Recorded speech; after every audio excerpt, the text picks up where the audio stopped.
The individual views expressed here are not supported by and do not reflect those of Green Ties Media. Viewer discretion is advised. Yes, yes, yes, yes. Good morning, good morning, good morning, good morning, Let's good morning, good go. morning. We gonna go ahead and do what it do this morning. Yeah, SJ1 Trey. yeah. Why so serious? Good morning. And if you're not here I today, love that Why So it's Serious. it's the mafia. Who next? It's the Who next, y'all? mafia. We next. It's the mafia. Who next? It's the mafia. We next. It's us against it's us against the world. It's us against us. Buffalo against the world. It's us against it's us against the world. It's us against us. It's Buffalo against the world. SJ1 Trey. Pulling up in this big body like Brewster. You even rich like Reed and Diggs, we move so well. You should know the drill. You should know the vibes. If it ain't red, white, and blue, baby, that's not my size. It's the mafia, the fan base that'll die for you. On Sundays, we are not cool. Any other days, we'll ride with you. We heaven sent, we're Hamlin win. Three spoke to God and said thanks, though. Having cool years real dope, but I really miss the fan base, though. Now turn it up. Turn it up. Now turn it up. Turn it up. Now turn it up. Turn it up. Now turn it up. Turn it up. It's the mafia. Who next? It's the mafia. We next. It's the mafia. It's the mafia. We next. It's us against us. It's us against the world. It's us against us. Buffalo against the world. It's us against us. It's us against the world. It's us against us. It's Buffalo against the world.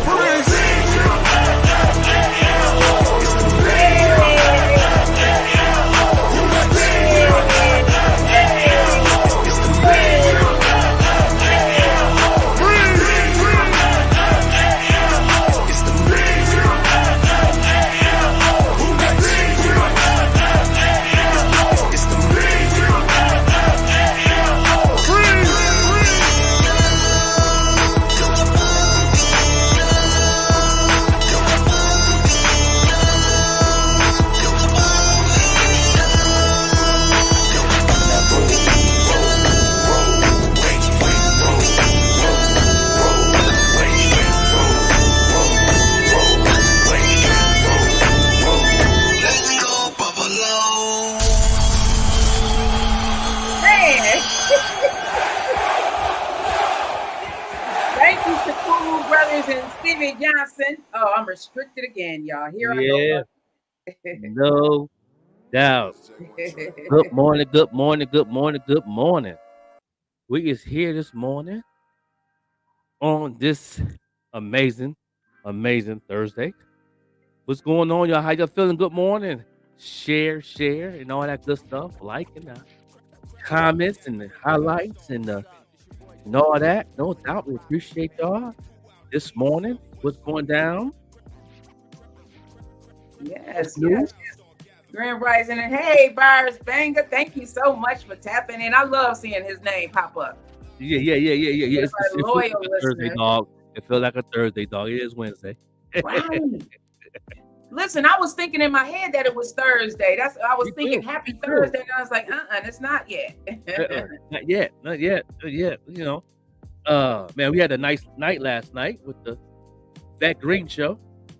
Yes, we did. Big shout out to my co-host, the beautiful Jasmine and Bro Mike, and big shout out to Big Mike. I know that you were there in spirit. You were traveling at the time, so I appreciate you all for joining us last night. Last night's show was so dope. I got a lot of feedback from last night's show already.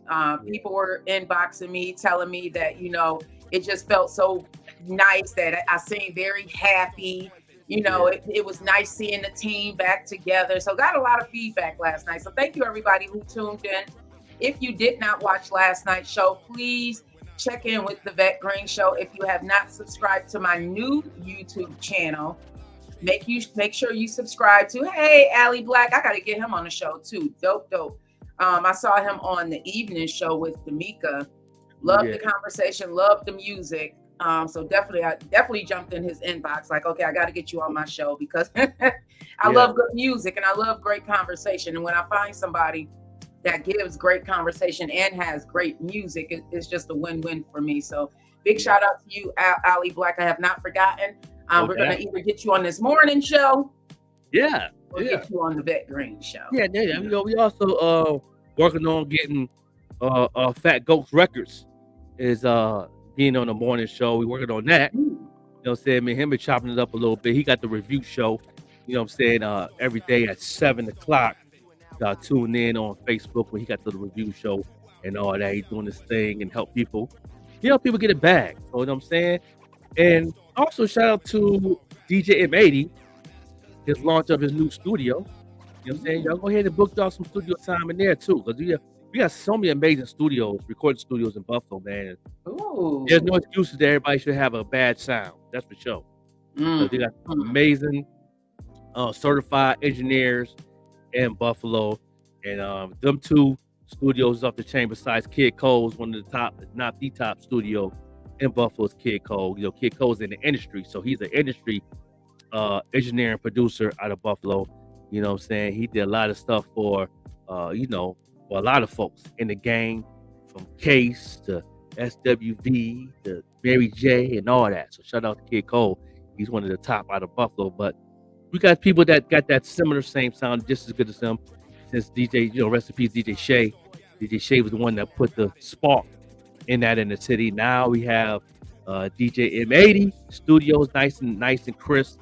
Yeah, grand opening was on the 13th.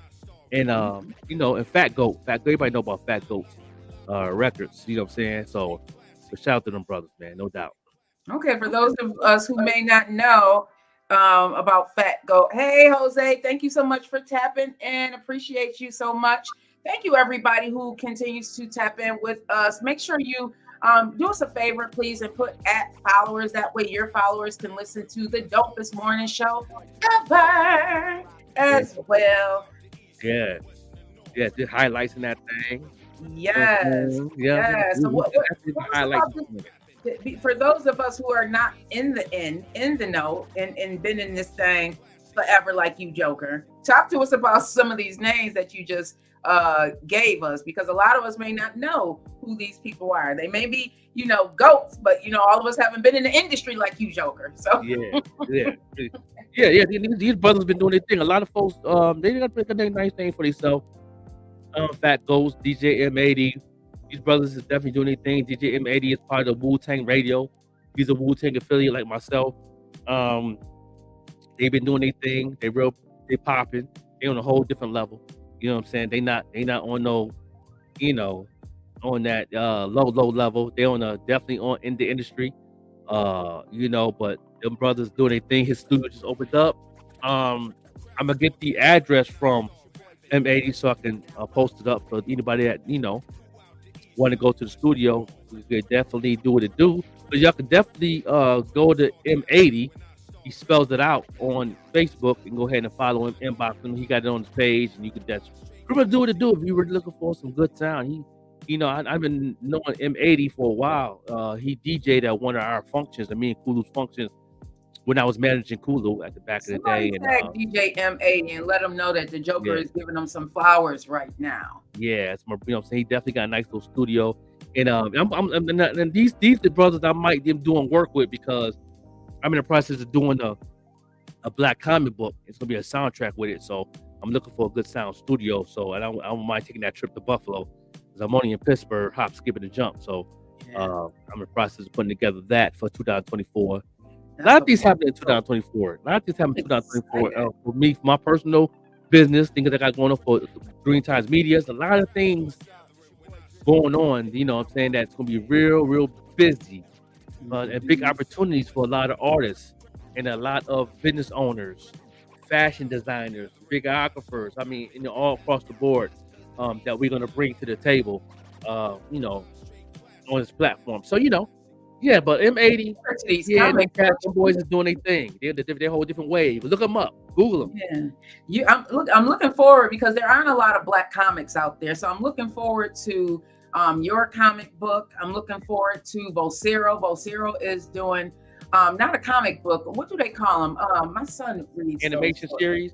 Yeah, but they call those books something. I can't think of the name of what they call those books. I got them all over my house right now because my son reads those. So definitely looking forward to that. I remember when I first found out about one of the very first popular Black anime drawers or anime character drawers. I was so excited because my kids have been into anime for years, and a lot of the millennials coming up are into anime. You know, that's a graphic novel. Thank you, Bars Banga. That is the name of it. Graphic novel. Yes. Oh, yeah. Yes, those graphic novels.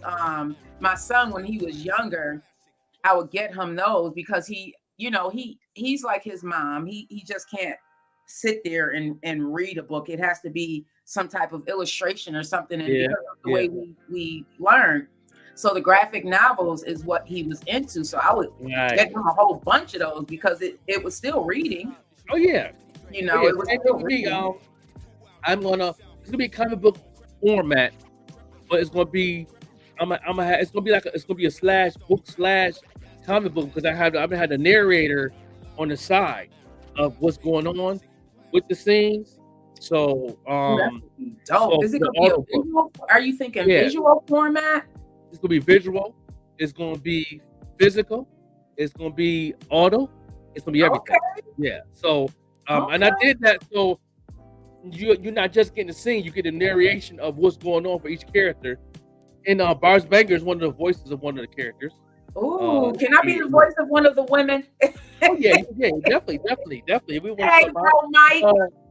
The name of the comic book is called Raw Nicks, Hot Nicks. Okay. The two childhood friends who love hip hop. They live in the hood, and you know what I'm saying, and Raw Nick's going to be Bars Banger, and Hot Nick's going to be the voice of Lamar. Yeah. Oh, that's gonna be so dope. And you're an artist as well. Yeah. So I can see you drawing the character. I cannot wait for that to come out. Everybody, make sure when those pre-orders come in that you have your coins ready. Okay. Grand Rising, bro, Mike. Thank you so much for checking in, and thank you for being a part of the Vet Green Show last night. The twist of this, though, I'm gonna do with this comic book is every name from the streets to the schools, to the college, to the corner stores, to the slang, is all gonna be representing of all the people who got killed by police. You know what I'm saying? They got slang, like Raw Nicks ain't gonna say where my hoodie at. He gonna say go pass my red Trayvon. Come on now. Yeah, that's gonna be slang. That's gonna be slang in the comic book.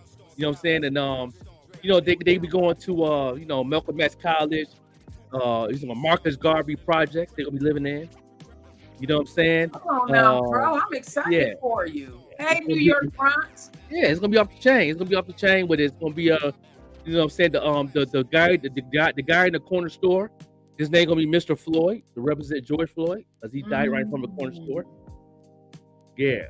So, you know what I'm saying? That's gonna be the guy they go to when they get their wraps, when they get their beer, and when they get their snacks. It's gonna be like it's gonna be an actual comic book what we see in our hood that we see every day.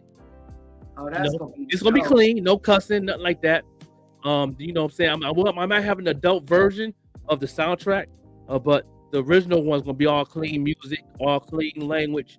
Ain't gonna be none of that, because I want the kids to really read a comic book to where people that look like them, sound like them, but still they can get the point of what I'm getting at, but also learn about the people who got killed by the police. Also, I'm gonna have on there all the black people who created something. I'm gonna have their names. I ain't gonna say the stoplight. The stoplight gonna be named after the person who created a stoplight, which is a black man. Oh, come on now. Hey, Danette. Thank you, Danette, for tapping in. I think this is my first time seeing you tap in. You have done some you really have this thing laid out. Oh, yeah, it's gonna be nice. It's gonna be nice. Yeah, you can be educated all across the board. When they say, when Hot Nick say, you turn that Ross, you know what I'm saying, so you can come in. That's the doorknob. You know, saying Dr. Ross, who created the doorknob for the door. It's a black man. Come on now. So they're gonna be taking all they're gonna be slang of the names of people that got killed by police, Black history, from Martin Luther King to Malcolm X, Marcus Garvey. All their names gonna be in something. Martin Luther King, high school, you know what I mean? Malcolm X college, Marcus Garvey projects. Yeah, they know what I'm saying. Something that I would buy for like one of my nieces or nephews, or even, you know, somebody coming up, because it's history in there, like you said. We don't ever want to forget these names. We don't ever want to forget the Trayvon. We don't ever want to forget Breonna. We also need to be aware of, like you just taught me something, who invented the doorknob. Like I didn't know that. So that is dope, y'all. Who is ready for this novel, this comic book that Joker has going on? I'm ready for it. It's a book out there called 1,001 Things Created by a Black Man, by the author name is Jeffrey Stewart. Okay. Get that book. You order it on Amazon. You can have it for your kids. Go ahead and get that book. You know what I'm saying? So educate your kids where they're not teaching in school. You know what I mean? And I'm gonna have all 1,001 of them in my comic book. I'm gonna look on Amazon and see if we can get set up. You know how they we can recommend certain items. I'm gonna see if we can have that recommended as for the morning show. So that's one of our recommendations. I'm gonna look into that today. Jeffrey Stewart. I had that book. I had the hardback. I gave it to my son, my oldest son. I gave that to him, and I don't know if he still have it. And then I had a paperback that I just lost by moving around. Had a paperback version of that, but I want to get another one though. I want to get the update. They update it every year. There's always a black man that always creates something. Now they got the update book now. I think they have a 2022 one where man, they created a cell phone. Black man. Yeah. Come on now, y'all. I can't wait either, guys. Created by a black man. Yeah.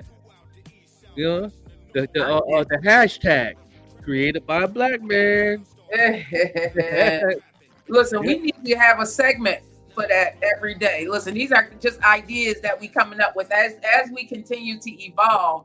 You know, and Joker is very knowledgeable on some of these things. We need to take some excerpts out of that book and use them daily, because one of the goals of our shows, whether it's the morning show, the Vet Green show, the Underground Lounge, is to also learn ourselves and also teach people.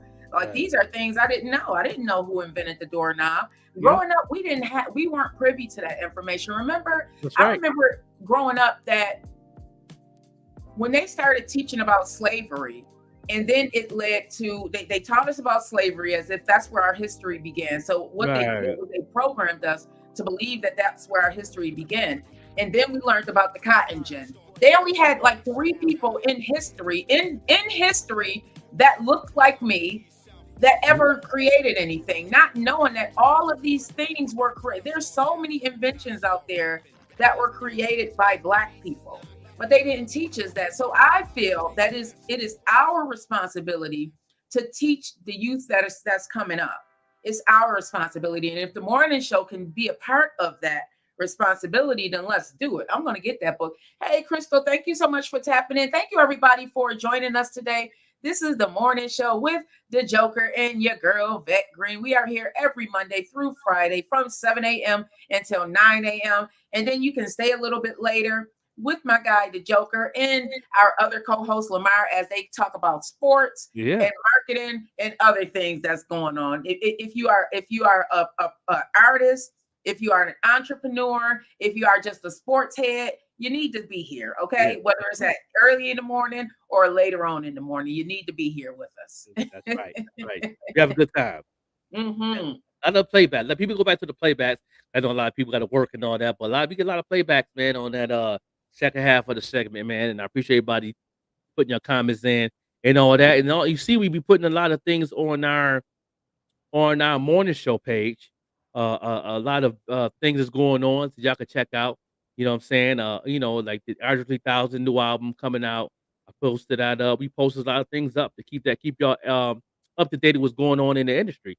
If y'all want to talk about that, y'all see something that's on our page, on the morning show podcast page, group page. Be glad to put comments in there. A couple people put comments in there. about Kanye West's daughter don't like to be living where she's living at. She loved to be with her daddy, but she said there's no chef, there's no security, or nothing. She said I that she saw said very that. peaceful at her father's house. What you think about that? Because it can be. I know, like we have not even reached the level of stardom that they are at, but I know it can be very, very um energy consuming to be around a lot of people like that all the time. So I Yeah. can just imagine how she feels. She probably feels normal being at her dad's Oh house. yeah. You know, she said he don't have no security. You know, he leave. You know what I'm saying? He said she get to the point that he leave his door unlocked. Like, don't say that on social media. Right. As far as the kids want to be normal, most yeah. Yeah, yeah, she's like, Don't say that, little East, don't do that, girl, don't come on, queen." And I would. she's outspoken like her dad too. I like her. She tells her mom how it is, especially her grandmother. When the grandmother say something, she be on it. She just like her father, like Wes, just like Ye. Don't bite her tongue for nothing.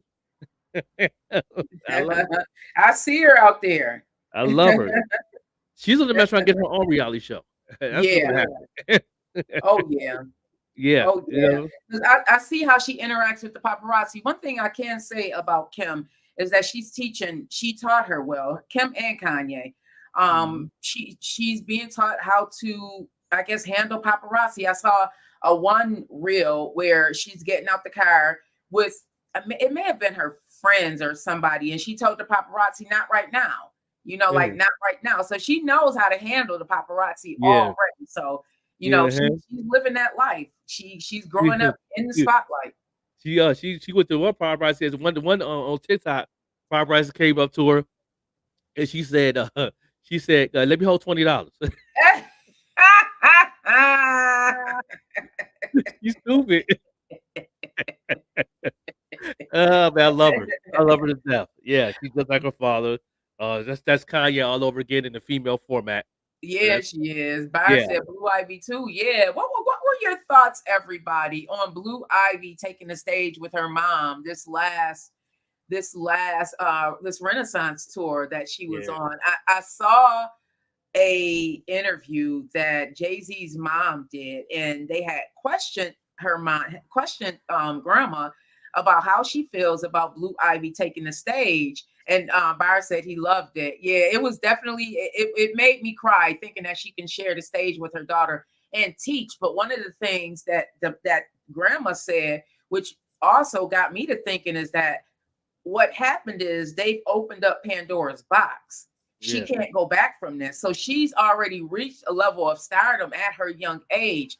yeah, With stardom, for what I gather, people want more and more and more. So I know that Beyonce and Jay-Z are going to nurture her and nurture what it is that's growing inside of her. I just pray that the devils, those mm, enemies that try yeah. and attack this baby, don't get through. I pray Well, that the yeah, armor of Jay-Z God ain't gonna is have always that part. around her. Jay-Z got that under control. I don't know about The Beyonce, star but I from know birth. Jay-Z got that under control. Yeah, yeah. It Yeah, does. yeah, And mom said that that they opened up a box now that they're going to have to make sure that they nurture that and make sure that they control it while yeah, they can. yeah, I yep, pray yep. over these babies. I do. When I be seeing her up on stage, I just be like, God, just continue to protect her.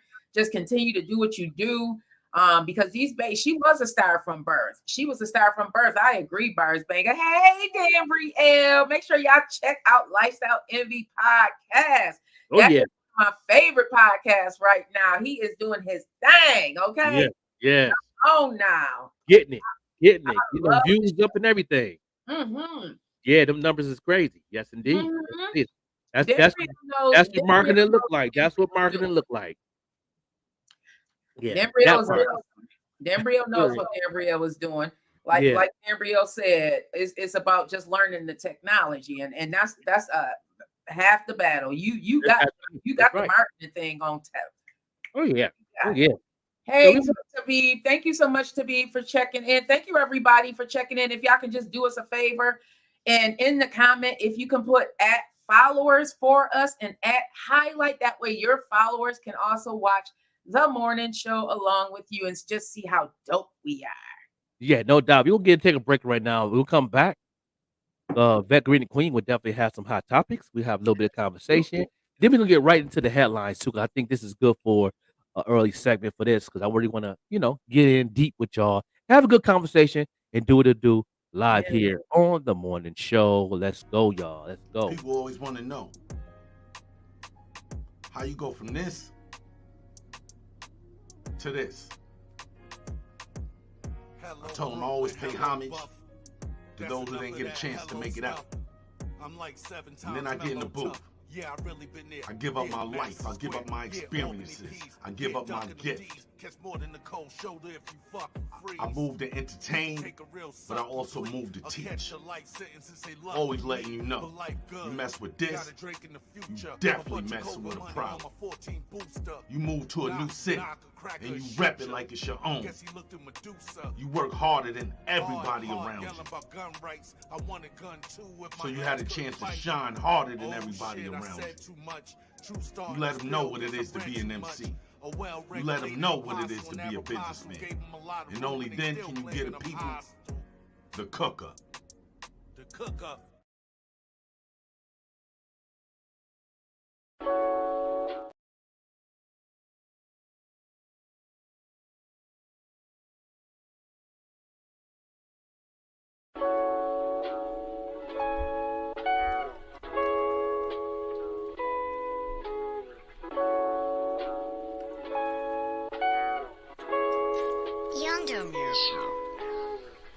Baby, come and let me know why you wanna go.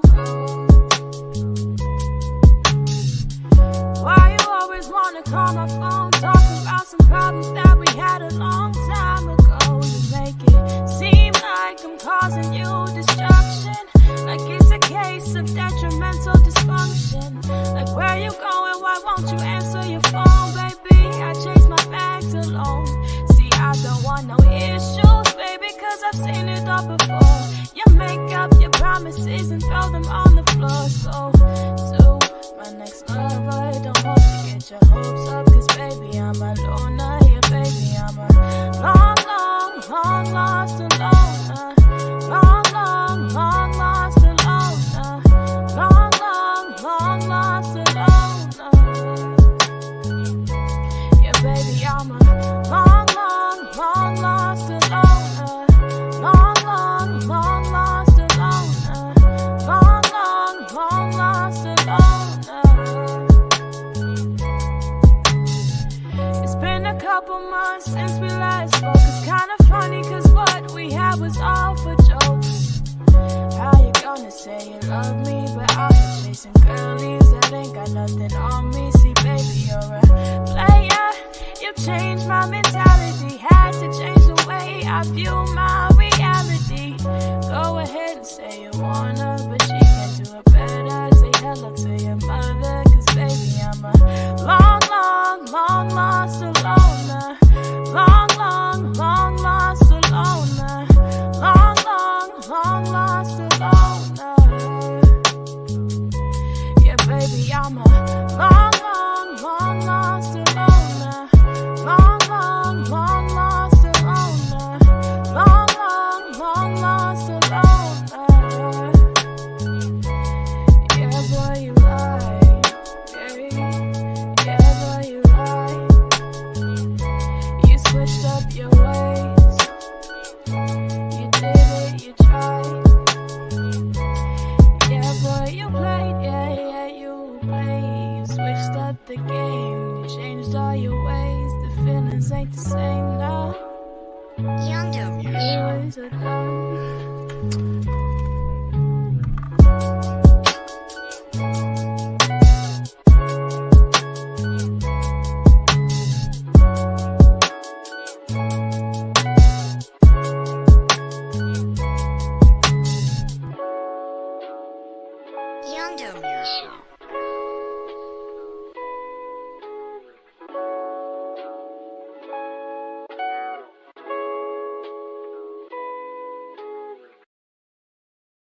But man, bro, you be killing it with this R&B music. Yeah, I don't know.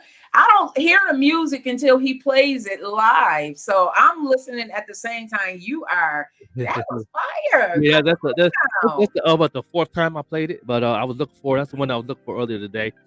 That is Hmm. the daughter of Divine and Debonair. What? That is the daughter of the legendary rap group from Divine and Debonair. That's Divine's daughter.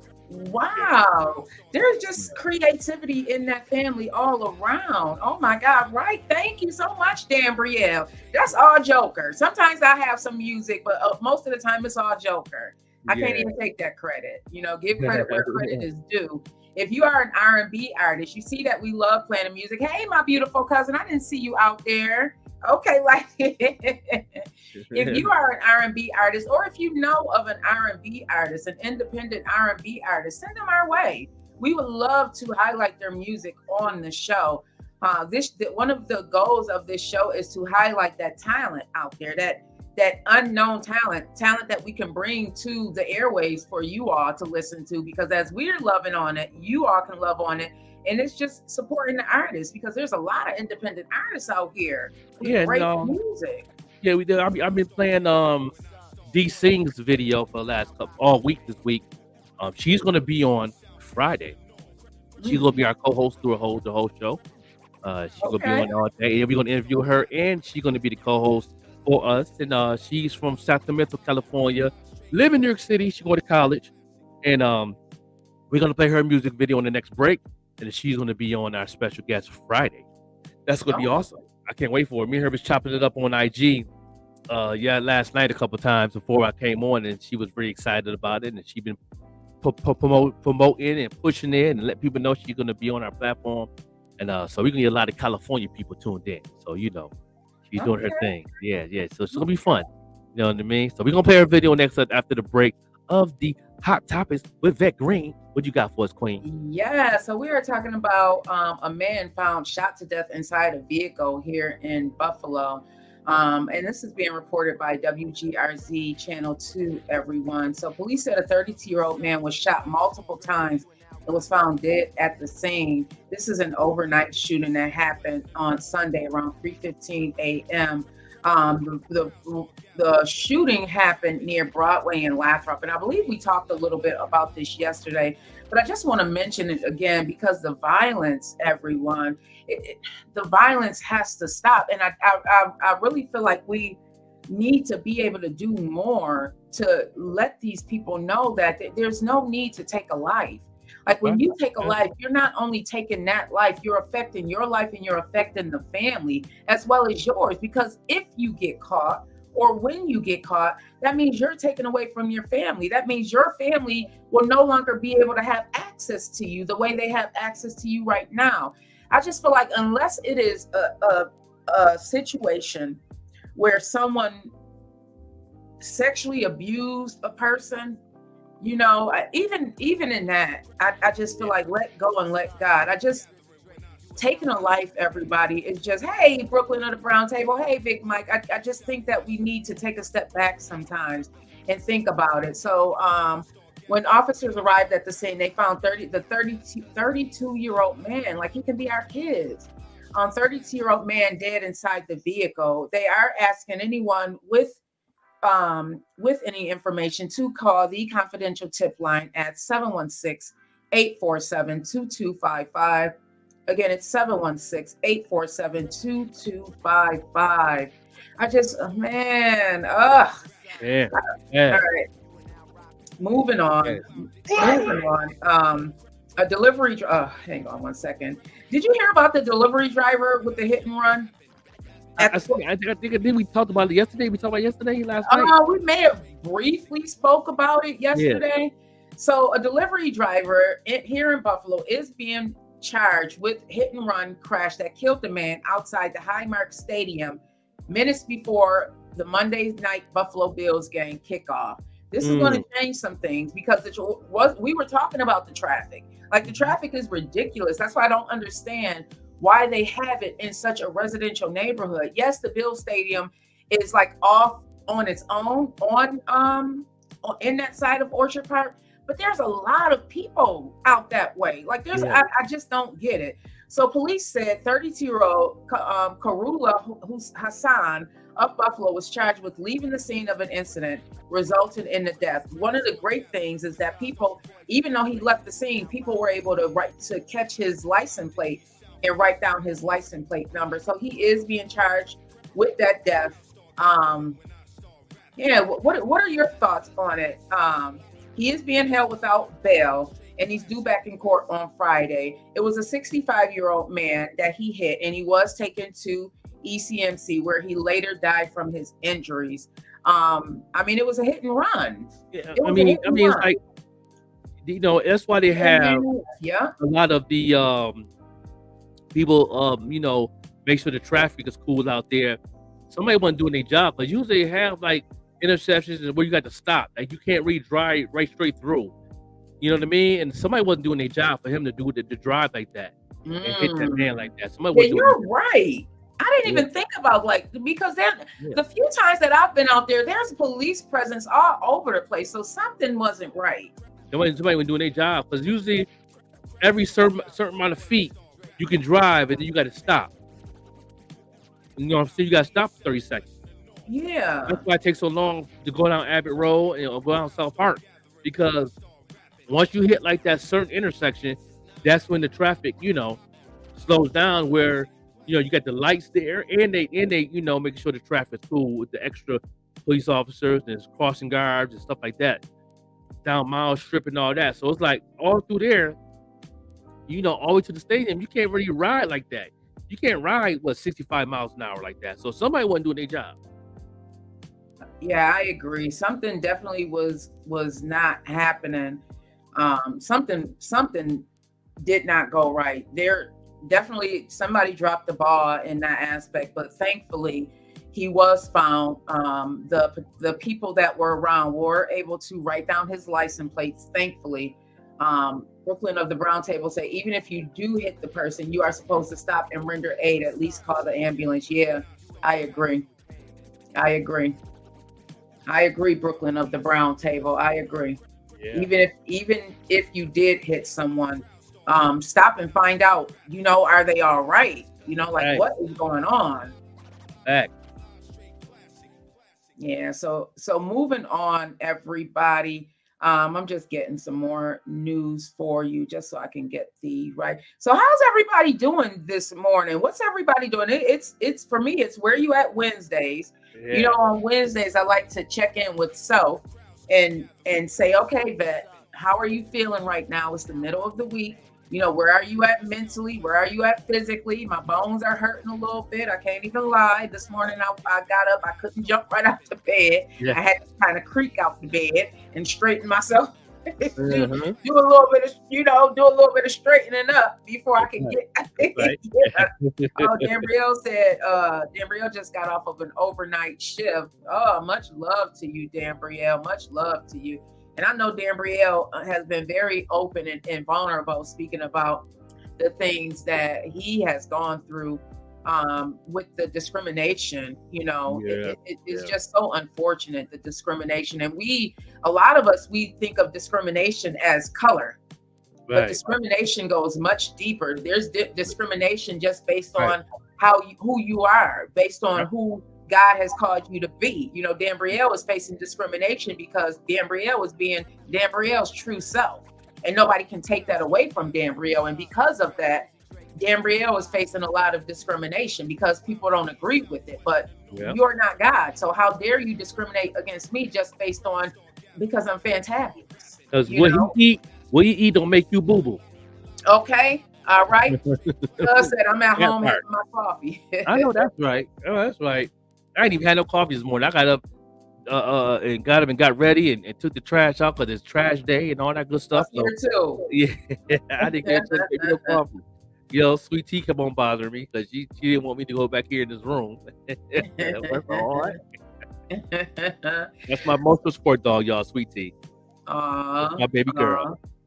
Yeah, I'm glad you're feeling better because it's been tough. Has anybody else gotten a cold or just been feeling kind of down and sick? Like my whole household seems to have gotten a cold, or it's either sinuses or just different things going on. This seems weird since COVID, right?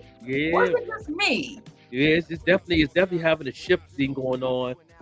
Being a second year, being outside, like you know, This is only our second. everybody going through something different. It's like you know what I'm saying. It's always something.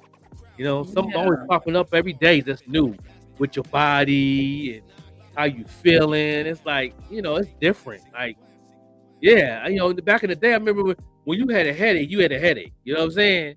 You didn't Mhm. have a headache and then something else was going wrong. Like you didn't know what it was. Like you know what I'm saying? It was different. Now it's like if you got one thing, you got four other things right behind it. Where did that come from? Like what? Exactly. What you mean? What you I be mean by telling my mom, I said, Mom, yeah? I don't remember you talking about all of this stuff that's going on with my body. Like, I haven't even hit 50 yet. And when I tell you my knees are swollen this morning, y'all, and let me ask y'all this, because me and you have spoken about this, Joker. If you have gotten COVID, if you ever had COVID, have you noticed changes in your body, maybe your body chemistry, maybe your physicality since having COVID, or maybe even your financial beings? What has changed for you since COVID? I know for me, a lot has changed. I had gotten COVID, and for those of you who don't know, the doctors say that I have a lot of arthritis and different degenerating inflammatory things going on with my body. Like literally, they want me to take this medication because of my bone density. It's crazy, but God got me. As long as I'm still standing, God got me. But I noticed after I got COVID that my body becomes inflamed even more now. So like my arthritis is even more troublesome since Yeah, I've it is. gotten COVID. You know what though? No problem I had that's weird. And my wife had the same problem too. You could be sitting there or standing, doing whatever or not doing anything. And then all of a sudden you get a tingling in your fingertips, Mhm. or you get a tingling in your legs, you get a tingling in your feet. Mhm. And I talked to a couple of people about that, and my wife had too, and she said that she got information saying that's from the shot, that's from the visor shot. That's one of the side Mhm. effects. Tingling fingers, tingling legs, arms, and tingling in your fingertips. Did y'all having that same issue to getting a booster shot? You know what I mean? And that's one of the side effects. I didn't know that. Listen, there has been one of the issues that I've heard about, and they're saying it could be very common. I've heard some people say in the arm or the area where they got that COVID shot that they've experienced some issues. Has anyone else experienced issues? Oh, thank you so much. I gotta order me some more. Thank you so much, Gabrielle. Listen, I Nice. feel like Gabrielle is my fashion person. So Yeah, yeah. Bam Fam in the building. I paid your niece video this morning. I paid your niece video. fire. Yeah, Everybody loved it. yeah. Fire. We don't have to get it played back again because it was definitely fire. Everybody loved it. Grand Rising Bam Fam. Thank you so much for tapping in. So they call it the COVID arm, everyone. Some people are reporting that in that arm that they got the shot in, that they have experienced some issues. Tingling I feelings don't and stuff. know. Say that again. It's like tingling and like what I'm saying, my whole arm tingles, my fingertips tingle, and then not my bad knee leg, but my good leg, it tingles like on my feet when I'm standing up, like blood flows going through and everything, but it just out of the blue, it just right in the tips of my toes, it just tingles out of nowhere. And then they said it came from that's one of the side effects of the booster shot and the visor shot. Mm.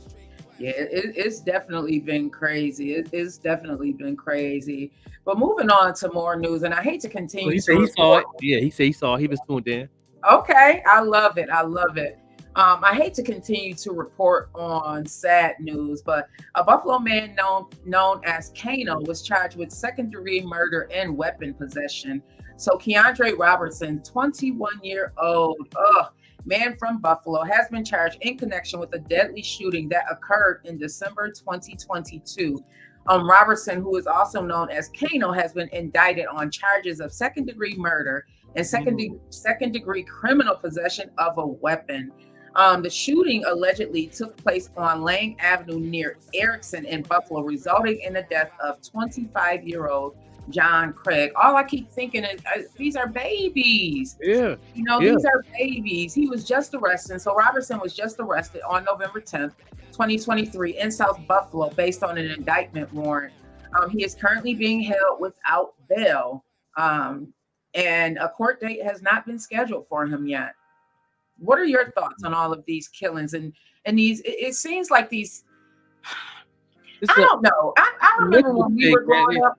People going through a lot of mental health right now, and these come up. They don't know how to use. They don't know how to control their emotions. They got a lot to do with a lot of things. People always say there's no excuses to kill. There's no excuses for that, but mental health is real. I don't understand why people always want to push that to the side all the time. I don't understand that. Like, it's like same thing that Dr. Hope and all my other speakers that I listen to. Angie Martinez on her show, she was talking about how she been through a nervous breakdown, her mental health and stuff too, and everything. And if and if you can't sweep that under the rug, like it got to the point where she even felt like doing something crazy. You know what I'm saying? So it's like, come on, like it's not an excuse. It's just facts. It's not an excuse. It's just facts. Everybody's going through something. Some can handle it better than others. Some have better help. Some know how to help themselves. Some know how to maintain certain things. Some people just don't know how to do it at all. Some people weak in those areas. Some people need that extra help, or extra talk, or that extra conversation, or extra hug. That I mean, the extra rub on the back, like everything's gonna be all right. That extra text, the extra phone call, the extra email. Like, come on now, speak on it. I mean, I'm just saying, like, so, one girl came on TikTok talking about she's tired of people using mental health as a crutch. It's not a crutch. It's not mental health. Do the research, young lady. Yeah. Mental health. Yeah. It's not a crunch. It's a form of disease. It is. It's a mental disease. It is. We're not throwing something in front of the situation just to cover up something. No, we don't play those games. That's something that's wrong with you. If you think that. That's a mental health issue. So you got to get that checked, shorty. I agree with you, Barsbank. I can't wait to build with you as well. And I agree, our young brothers are giving away their freedom based off of these false beliefs. Like, you don't have to kill someone just to be that person. And Grand Rising, Tamara, Grand Rising, Brooklyn of the Brown Table say, got to have that conversations with God and hold on tight. Absolutely. Yeah. I have to speak to my Father God every morning. Please prepare me for this day. Please prepare me for this day. Sometimes and it's nothing to be ashamed of. Sometimes you got to talk to God. But sometimes I need to talk to my sister too. I need to give a phone call to Vet Green. You know what I mean? At 10:30, 11 o'clock at night, like I did plenty of times. Have a conversation. Yeah. I talked to God first, but then I need that extra. Then God said, well, I gave you the tools. You talk to me, I got you, but I'll give you some extra tools. The extra tool is to call Vet Green at 11 o'clock. Are you up, sis? You everything all right? I'm just getting ready for bed, bro. What's wrong? Boom, boom. We can have a conversation. Talk it out. Because we have to have each other's back, everybody. And it's nothing to be ashamed of. Mental health is real. It's something that a lot of us battle with every day. Like today, I got up and it was a good day for me. I checked in with myself. Again, this is Where You At Wednesdays. Make sure you check in with us tonight on the Vet Green Show. We're going to have more about mental health because we want to check in with ourselves. And I woke up this morning and I was like, oh, today is going to be a great day because I felt it. I felt like I didn't have to battle with that inner me as much as I have had to battle with that inner me, because that's what you're battling. It's the inner me in me. It's that inner me in ourselves. You're battling who you used to be with who you know to be, who you want to be. And it's truly a battle in that mental health. It was Layla. She put up something today where I saw it today. And basically she was saying, don't apologize. Hang on, this truck is going by. Yeah, She no, was definitely, basically saying, don't apologize. It's okay to not be okay. Yeah. And if you want to grow and people don't want to come with you, that is okay. And know also what triggers your depression. I know one of the things that triggers my depression is the lack of doing anything. If I'm just sitting around just being, oh, woe is me, and feeling sorry for myself, that's a major trigger for my depression. The more active I am and the more I'm working, the better I feel. That's just how my personality is. I'm not one. That's why I know that I could never be a housewife. Mhm. I would be depressed. I could never be a housewife because I don't have that personality to just be sitting at home. I just don't. Some people are all right with that. And big shout out to you because you know yourself. But me, my personality, I have to be doing things in order to feel good about myself. I have to remain productive. I have to always be challenging myself. And that's how I feel better. One of my major triggers for depression is the lack of doing anything. The more I do, the better I feel, Dan Brielle. And you're probably the same way, a natural go-getter. A lot of us are natural go-getters. So we have to be doing stuff. We have to be.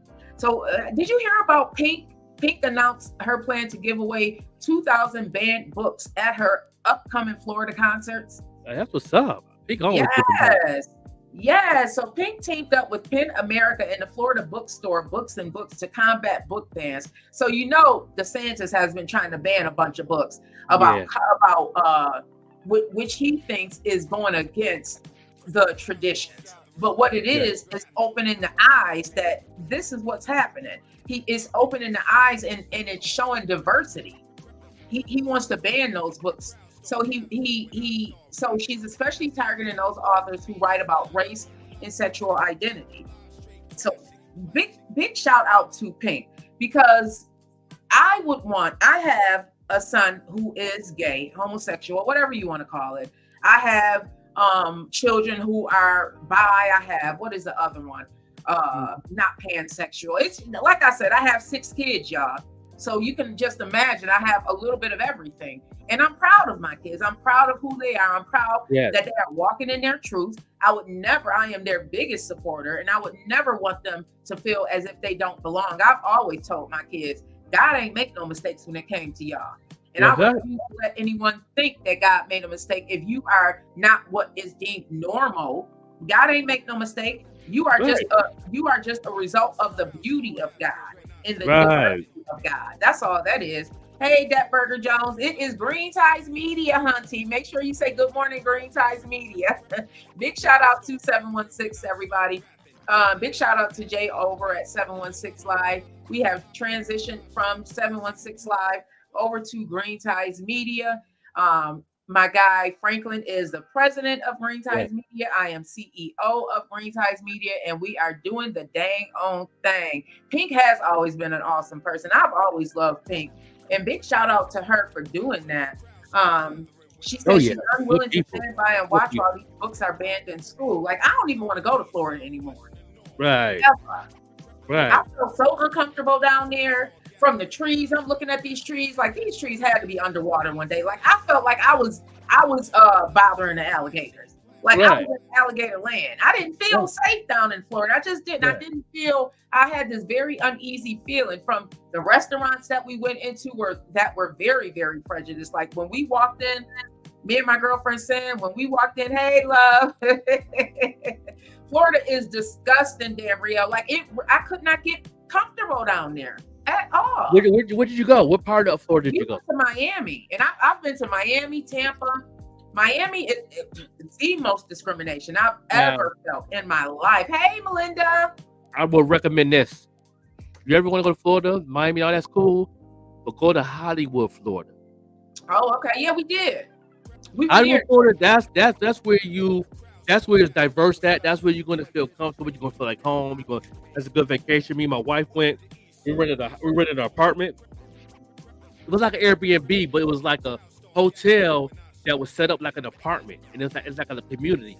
Mm-hmm. And we was right off the boardwalk, and that was amazing vacation. They had a stage on the beach They had concerts going on and Mhm. all that. It was. I had a good time. You know, Yeah, we was there for 6 days. I feel like we may have stayed in Hollywood, Florida. I feel like we may have stayed there. Either that or we went to a restaurant there. And it was Yeah. a beautiful city. It was a beautiful city. The I was just boardwalk right there, and they had a Mhm. big old outside restaurant where we ate Mhm. breakfast in the morning. It was beautiful. You know what I'm saying? It was like real nice. Like people was like surfing and all that and cooking breakfast. It smelled so good out there. They had a shopping center right there and everything. Yeah, it was awesome. Yeah, Graham. Hey, beautiful Jasmine. Hey, love. Thank you, Jasmine. Everybody say Grand Rising to Nyanda. She is one of the co-hosts now on the Vet Green Show. The family is back. If you had ever watched Barbershop and Mike's with myself, Nyanda, as well as Bro Mike, it was one of my mom's favorite shows. It came on at 3:00. It was the very first open podcast that I was on. So big shout out to Bro Mike for even putting that together. I have a sister and a brother now forever. I love you guys. Thank you so much for joining the Vet Green Show. We are going to make fantabulous history, okay? Oh, yeah. So details have already come out about Matthew Perry's death. Remember we talked about that last week? So right now it says that the cause of death is pending investigation. Now we all know that he did have some substance abuse problems in the past. Yes. It is not being reported that substances were found at the scene. He was found dead in the hot tub. So what's your thoughts on it?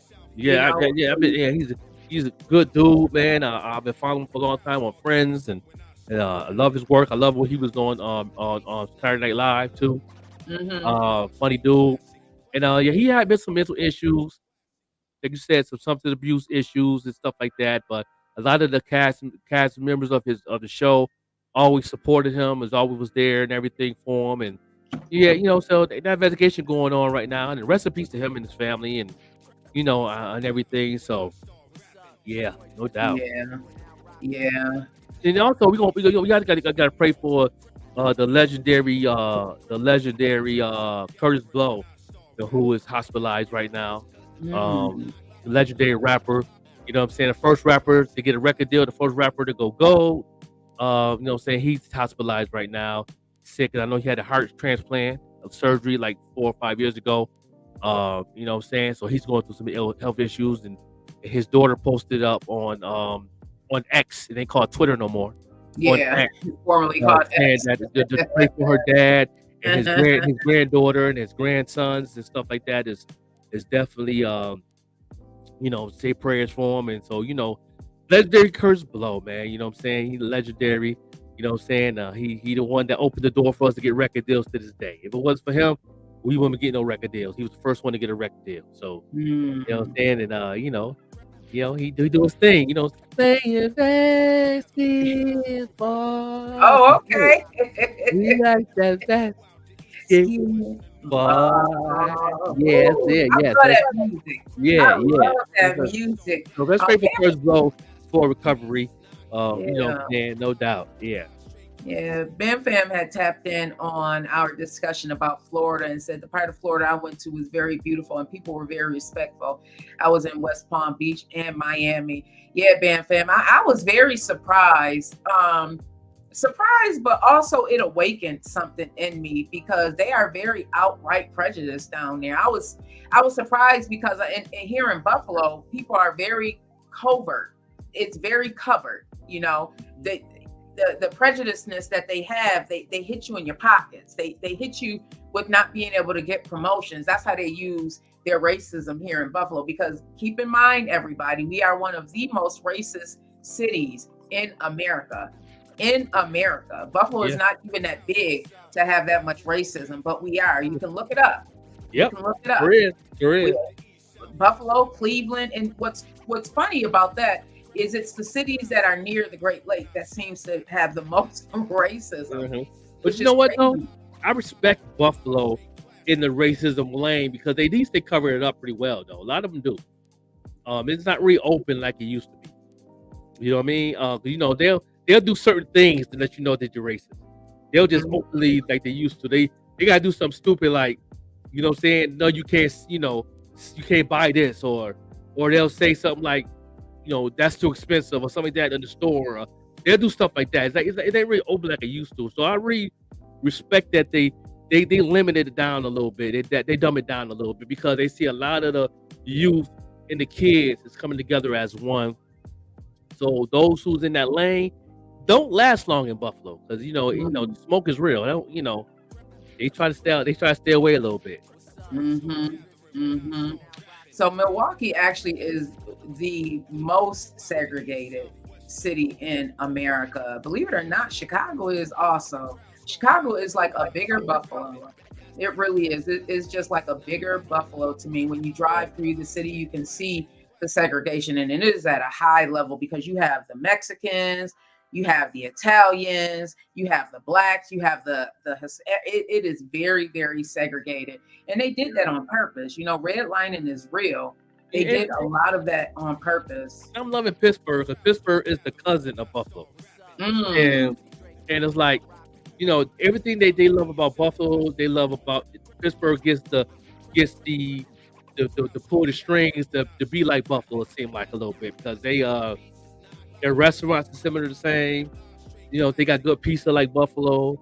You know what I'm saying? They the wings, they ain't got the wings like Buffalo. They almost getting there. You know what I'm saying? I give them, they almost get there. I've been in a couple of spots, got some wings like it's good, it's off the chain, but you missing the ingredients or you ain't cooking them hard enough. Something ain't right. you put another season on there or something. You and something ain't, it's something missing, but you almost there.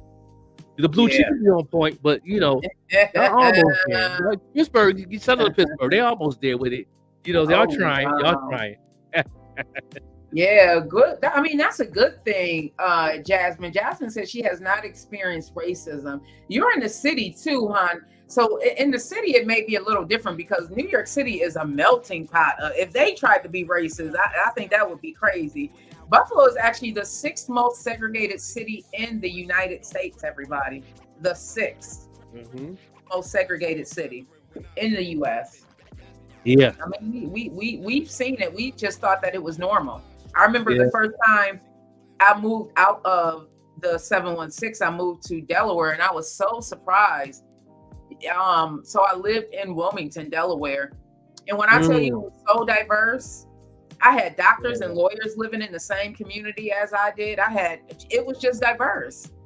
I had never experienced anything like that. And it was also the very first time that I saw people that looked like me in these jobs, in real jobs that were making money that allowed them to drive Porsche, BMWs, things like that. Because coming where I'm from, if you drove vehicles like that, you were thought to sell drugs. Right. So seeing all of that, it just made me feel alive and also allowed me to know that it was possible for me. That's another reason, and we talk about this all the time, that you have to get outside of your norm, especially if you're growing up in Buffalo, because you're going to think that this is normal. Segregation is not normal. It's not normal. No, it ain't at all. Albuquerque is diverse, but those Indians is prejudiced. Tahoes and all that, they prejudice of black people, white people, Jewish people. You got polka dots on your face, plaid eyebrows. They don't like nothing. Oh wow. They don't like nothing out there. Like it's a good, real pretty area, real pretty, the good weather. But yeah, you know what I'm saying. And then the homeless people was entitled. You know what I'm saying. I almost had to throw hands a couple times. Oh yeah, you talked about that. Yeah, I was a security guard for a movie set. You know what I'm saying. They walking through the movie set. You know what I'm saying? I had to stop somebody, and then they did that like they wanted to jump me. Your boy was ready. Uh-huh. Hey, Shaw, Sneak Vibing Blog is on here. Hey, Chandra. She's one of my favorites. She's one of my mentors in my head as well, y'all. Yeah, when I see, I'm Native always Americans, Native Americans, they prejudice. I don't know what out there. They don't, you know what I'm saying? Now, the hip-hop culture of the natives, the native tongues, they love hip-hop. They love black folks, and they showed me a lot of love. Shout out to the hip hop community out there. I fit right in. I did over the whole time I was there for 2 years. I did over 40 shows. I really built the fan base out there. They tune into the show. I look at the insights, and I have we have 14 listeners from Albuquerque that watches our show. And That's what's up. shout out to those folks who was dedicated, who's tuned in. But yeah, they don't like nothing out there, man. It was definitely a situation out there, man. I was like, man, look at here, man. Like, and if you do get in a situation, you have to really do what you have to do. And I'm not gonna say too much on here, but you got to do what you got to do. Because believe me, they coming back and they're gonna do what they got to do, and that cause a life. So I try to stay in my lane while out there, because I know I told my wife, if I get in a situation, I got to do what I got to do, because there's no way I'm sitting up here and look over my shoulder every day. I can't do that. That has to be scary. Yeah. Tamara said New York is kind of segregated too, because Queens have all Indian people. Manhattan and Queens have Chinatown. They have parts like Buffalo as well. Oh, I didn't know that. Tamara is from Brooklyn. And big shout, I just want to just give a big shout out to Shandi on here. She is the owner of Sneak Vibing Blog. If you are not following Sneak Vibing Blog on all social media platforms, then you are just lost in the sauce, because if you want to know about what's going on with the culture, follow Sneak Vibing Blog. I learned so much from her, just being in her presence. I remember the first time I met her or just saw her was at the 716 Music Awards, and she was moving like a boss. Ooh, yes, I know, that's right. I know. I love her. I follow her on Instagram. I love her content. Her content is off the chain. Oh yeah, I get a lot of information from Sneak Vibing Blog. So make sure all of you who are listening right now, you head on over to Instagram or right here on Facebook and follow Sneak Vibing Blog. She's also known as Shandi Aich. I hope I'm not tearing your name up. It's AYTCH on Facebook. If you want to know about the culture and what is going on in the industry, you need to be following her. She is an entire vibe and moves like a boss for sure. We went to the Syracuse. There was an event in Syracuse, and when I tell you move like a boss, I'm just watching in awe and just learning. Watching and learning as I go along. I did not know that New York was segregated like that, Tamara, because it seems like a huge melting pot. New York is huge. I've been in New York a couple times, especially back in the day before they changed a lot of things. I visited a shorty of mine out there. She lives in Atlanta now. She just added me as friends like a month ago. You know what I'm saying? Her name is Eve, and she's doing amazing. Our kids is older now. We just topped it up, but I was to visit her in Queens. She lived in the same building as Nas and Roxanne Shante. And I was visiting her and walking through there, go over that bridge off that train. What? I'm surprised I made it alive, dog. God was with me right there, because that was definitely off the chain out there. Walking through that basketball court. That had to mess with your mental. Yes. Yeah, them brothers out there, they was asking questions, and they looked at me, but they tried to figure it out that I looked like somebody, but they couldn't figure it out because it was wintertime. I had my bubble coat. I was dressed like them. So you never know, because I didn't dress like I was from Brooklyn. I ain't dressed like I was from Harlem. I had the bubble coats like they do in Queens, all that, because I was a lot of my favorite rappers is Queen rappers. I like more Queen rappers than I do Brooklyn rappers.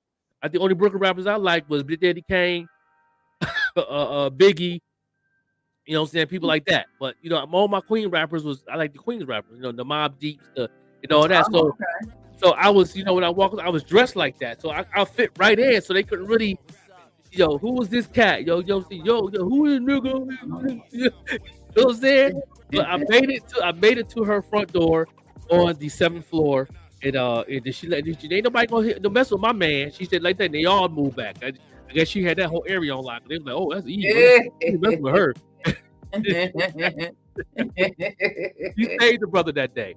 Lucky she loved me at that time, because I talked about that to her the other day on Facebook in her inbox, and she was like, yeah, I remember. She said, I remember. She's like, she said half of them cats that was talking smack, half of them is dead and gone, bro. I said, yeah, I imagine. Yeah. Ooh. Yeah. Okay. She lives in Atlanta now. She's a school teacher in Atlanta. Yeah. That's my home girl. I still have to get down to Atlanta. It's a shame I haven't gotten down there yet.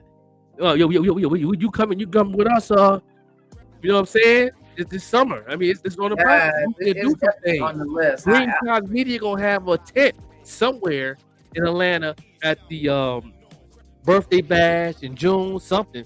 We're gonna do something. Yeah, it was like I got Yep, connect. I that's got really money beautiful hit down me there. up. I cannot wait. Yeah, It yeah, is just like yeah. black excellence. I Yeah. remember my girlfriend Tweety, rest in peace, Arquette, also known as Oh, yeah. Tweety. When she Yeah. went down there, she was like, "It's so many black people." It's so funny coming from here. Yes, Melinda. Yes, that's Tweety's sister. I remember when she went down there to visit Melinda. She was just like, "It's so many black people." Oh, yeah. Melinda. So that means Melinda got to know me then, because that's, sweet. That's, Oh yeah, that's my Melinda. homegirl. Melinda also known as My homegirl Chico. right there, man. What? Yeah, you What? probably remember Melinda. What? I'm coming, Every time Tweet walk past us at the pack, which is always asking to freestyle. Me, Pookie, Big Joe, all of us, and she be like, y'all gotta spit something for me. I'm on my way to work. Spit something for me because I need something. I need some inspiration. Well, yeah, she loved. She was always come to our shows that we did as a hip hop artist. 30 year anniversary, 2024, the Dirty on Noise, the Pack Crew anniversary. It's going down. I'm getting t-shirts done. It's gonna be off the chain in Lackawanna. We're gonna do a whole year celebration while everybody in the crew still living. You know what I mean? So we definitely gonna do that Pack Crew reunion, and hopefully we can go to the studio one more time and do a song, and just for the culture, Lackawanna. We the first official hip hop group out of Lackawanna, the first. So all y'all young boys in Lackawanna, y'all gotta pay homage. You know what I'm saying? We the first. Yeah, we the y'all first gotta do hip-hop y'all group. thing. One of the Yeah. great things about y'all group is that it was very diverse, meaning that it wasn't just rap. I mean, y'all were singing, dancing, rapping. It was a whole act. It was a Yeah. whole act. Imagine if you had the tools that we have today. Oh, man. Y'all would have been like Wu-Tang. Yeah, we've been signed. We've been signed to a deal. We probably if we had the tool we had now back then, we would have a biopic on Netflix this year. Yeah. Yeah, definitely. Yeah. Definitely. Yeah. Yeah. We got a story to tell. I still want to do the documentary. I still want to do the Pack Crew documentary. I still want to do that. And I don't mind doing a small little movie on the life of everybody out of the crew. Because I got a story to tell. You know what I'm saying? Pookie and Big Joe and them got a story to tell. Everybody got a story to tell. You know what I'm saying? Gems, you know what I mean? DJ Golden Child, Eric Golden. I mean, all of us, man. Like, we was the ones. We definitely locked it down. Any rapper that came from Buffalo that came in, we was the first one to battle. We was there. Yeah, bar heavy. Yeah. We'll get to a break right now and make it do what it do. And play a video. And we're gonna play D Sings, who's gonna be on the show Friday. She's gonna be hosting the show with us. She's from Sacramento, California. She lives in New York City. And I love this song right here. It's called Be Weird. You know what I'm saying? Right here live on the morning show.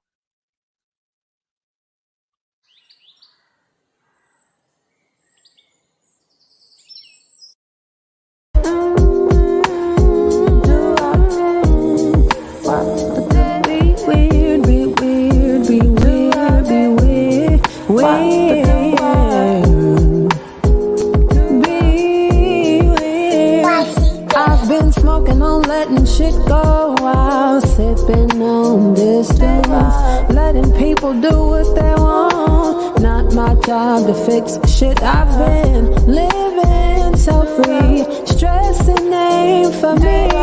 I'm letting people place themselves where they wanna be. Be weird if you want to. Hey, yeah, be weird if you want.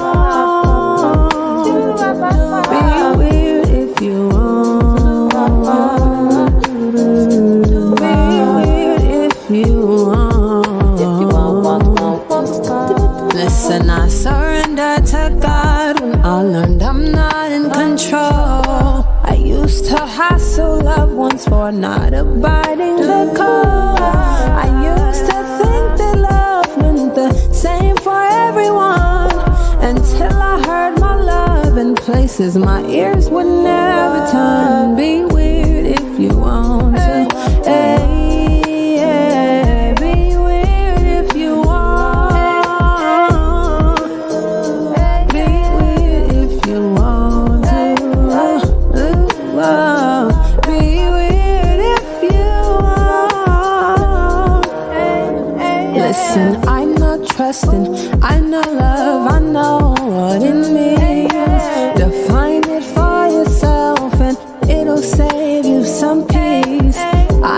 trust, and I know love, I know what it means. Define it for yourself, and it'll save you some peace. So be weird, be weird, be weird.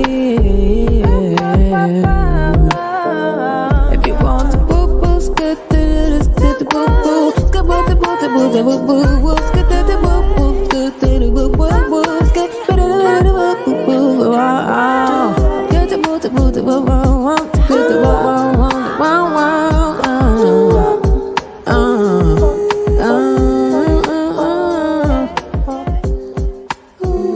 Oh, I think we gotta go. Nah, there's two ladies waiting for us. if you want to. Everybody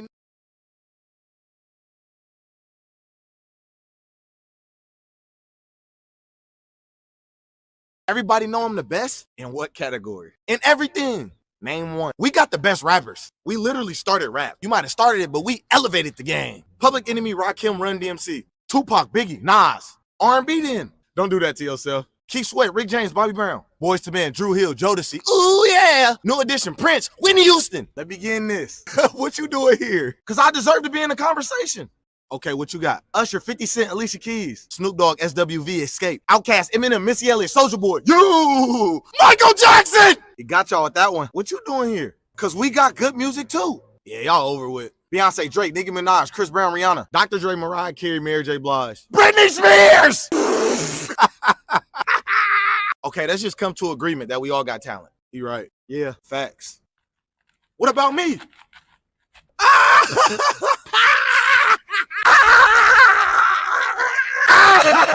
Get y'all there.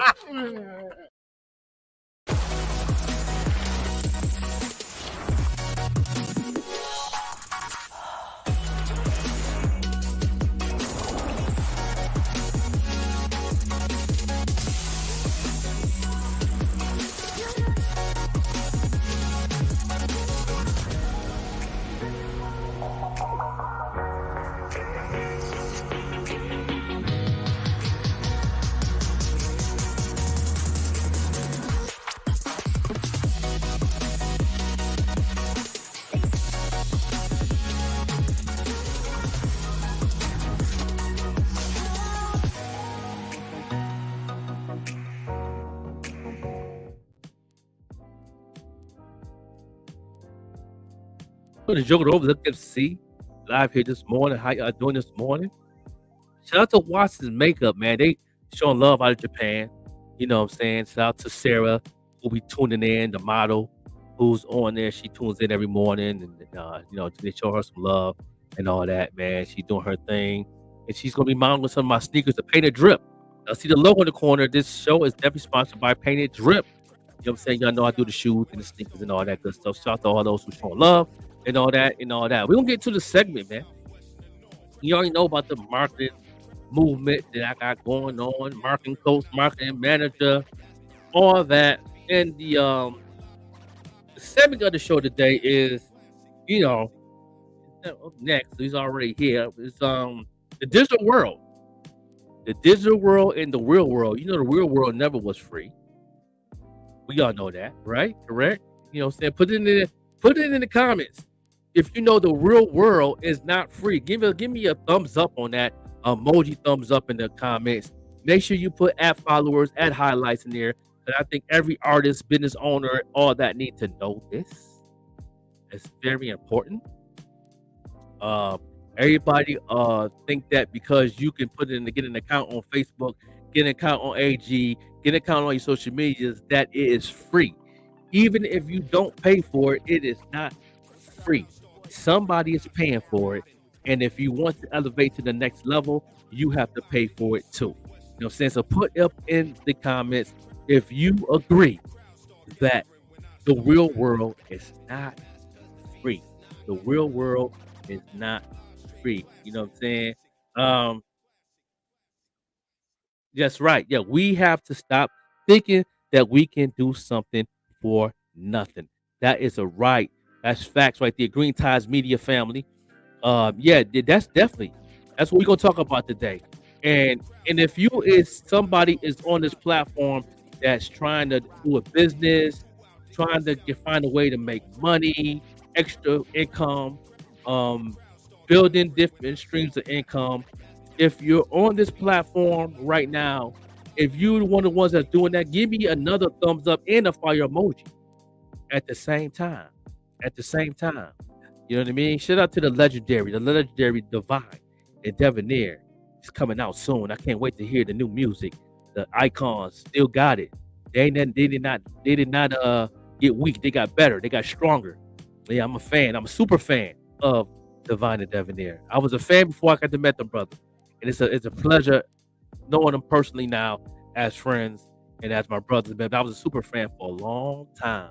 I've been a super fan for Divine Debonair since about 85 all the way into the 90s. Yeah. And my first time meeting him was in 96. 96 was the first time I met him. And we've been cool ever since. So shout out to the legendary. But yeah, see, so you have a thumbs up. Yeah, they agrees that the real world is not free. Now, in 2004, that's when social media was invented. First social media that got popping in 2004 was MySpace. MySpace was free. Who was paying for that platform? It was the advertisers, advertisement companies, the university, the colleges. They all invested in also pay for different streams of that platform for people like us to socialize. And even back then in 2004, that's when I first got involved in knowing digital marketing, because my first mentor was my man, Mr. Will, who I hopefully can have on the show one day. And he's opening up another podcast out there in Myrtle Beach. He went to college in the service. He was in the service. I believe he was in the Army. And he was taking up digital marketing. Then he brought a lot of things to the table back in 2004. And he was making it real clear with me that you need to know this now, because he told me then, when 2010 hits, I don't want you to be behind in what you're doing, because he liked my work ethic. He liked what I was doing. He liked what I tried to do as far as being a music manager and doing music and all that. And that's when I was moving back and forth to South Carolina and Buffalo. So he was giving me tips then on a lot of marketing things and what the social media thing was about to move to, how was going to move forward. So what he did was he taught me the basics of the things that back then, like CD Baby. He taught me about digital music then and MP3s then, before y'all knew what MP3s were. He really educated me in different levels, where I was moving a little bit different from 2004 to 2007. I was moving a little different than a lot of people that was in this music thing, where people were still buying CDs and stuff like that. So for all that being said, is the social media came about for businesses only. That's why they had platforms on MySpace for people to get ads and all that. Do you remember MySpace? You know what? I do, but I never had a MySpace. I never had a MySpace. My kids did. I can remember when MySpace and Facebook were both out, and I created my Facebook in 2008. I couldn't. I never got into MySpace, and I remember my kids telling me, I was like, I'm getting a Facebook. I'm not getting a MySpace. And I remember my kids telling me Facebook is for old people. Now look, everybody has a Facebook. Facebook has done away with MySpace. But it's funny, I can remember that. Like it took a long time for people to transition from MySpace to Facebook. Now, is MySpace still around? I thought MySpace is still around, but it's used for music. But it's more overseas. Different countries use it now. It's not really an American thing now. It's still available. Mm-hmm. But it's different. It's more like a blog. It's more like a blog thing now. Okay. It's still there. They said it was so creative, though. Like you had to really program. You were programming things in MySpace. No doubt. Now, okay, when you got your Facebook page, you must have been in college when you got it. I was not. I was out of college. I was not. I don't even remember how I had heard about it. Dan Fam said I never had a MySpace. I had a Moco Space back then. What Moco is that? Space and MySpace came out at the same time. Moco Space was a dating site. Okay. Yeah, that was the first official dating site. You know what I'm saying? Yeah, that came out and it was real popular. But I ain't been on Moco Space until later on. You know what I mean? When I first came back to Buffalo around 2011, when I had a Moco Space then. But now I said that because actually was you in college? Because when Facebook came out, you had to be in college or you had a college ID number to get in. Do you remember that? You had to have a college ID number because there was a college site first. All the colleges connected. I was living in South Carolina at the time, and I wanted to get into the college market because of the parties. I was a promoter. I was doing parties and stuff like at different clubs. So one of my homeboys who was the alpha was like, yo, I'll let you use my ID because I don't have one. He said, I don't get involved in that. He was like, but you can use my ID number. So I used his ID number to get on Facebook so I could push the brand of, college parties. And it worked. I was packing the parties out. It was a promotional thing. It was a business thing. But all that being said, these platforms is made for business only. They made it free. The opportunity for people to elevate and to build the economy.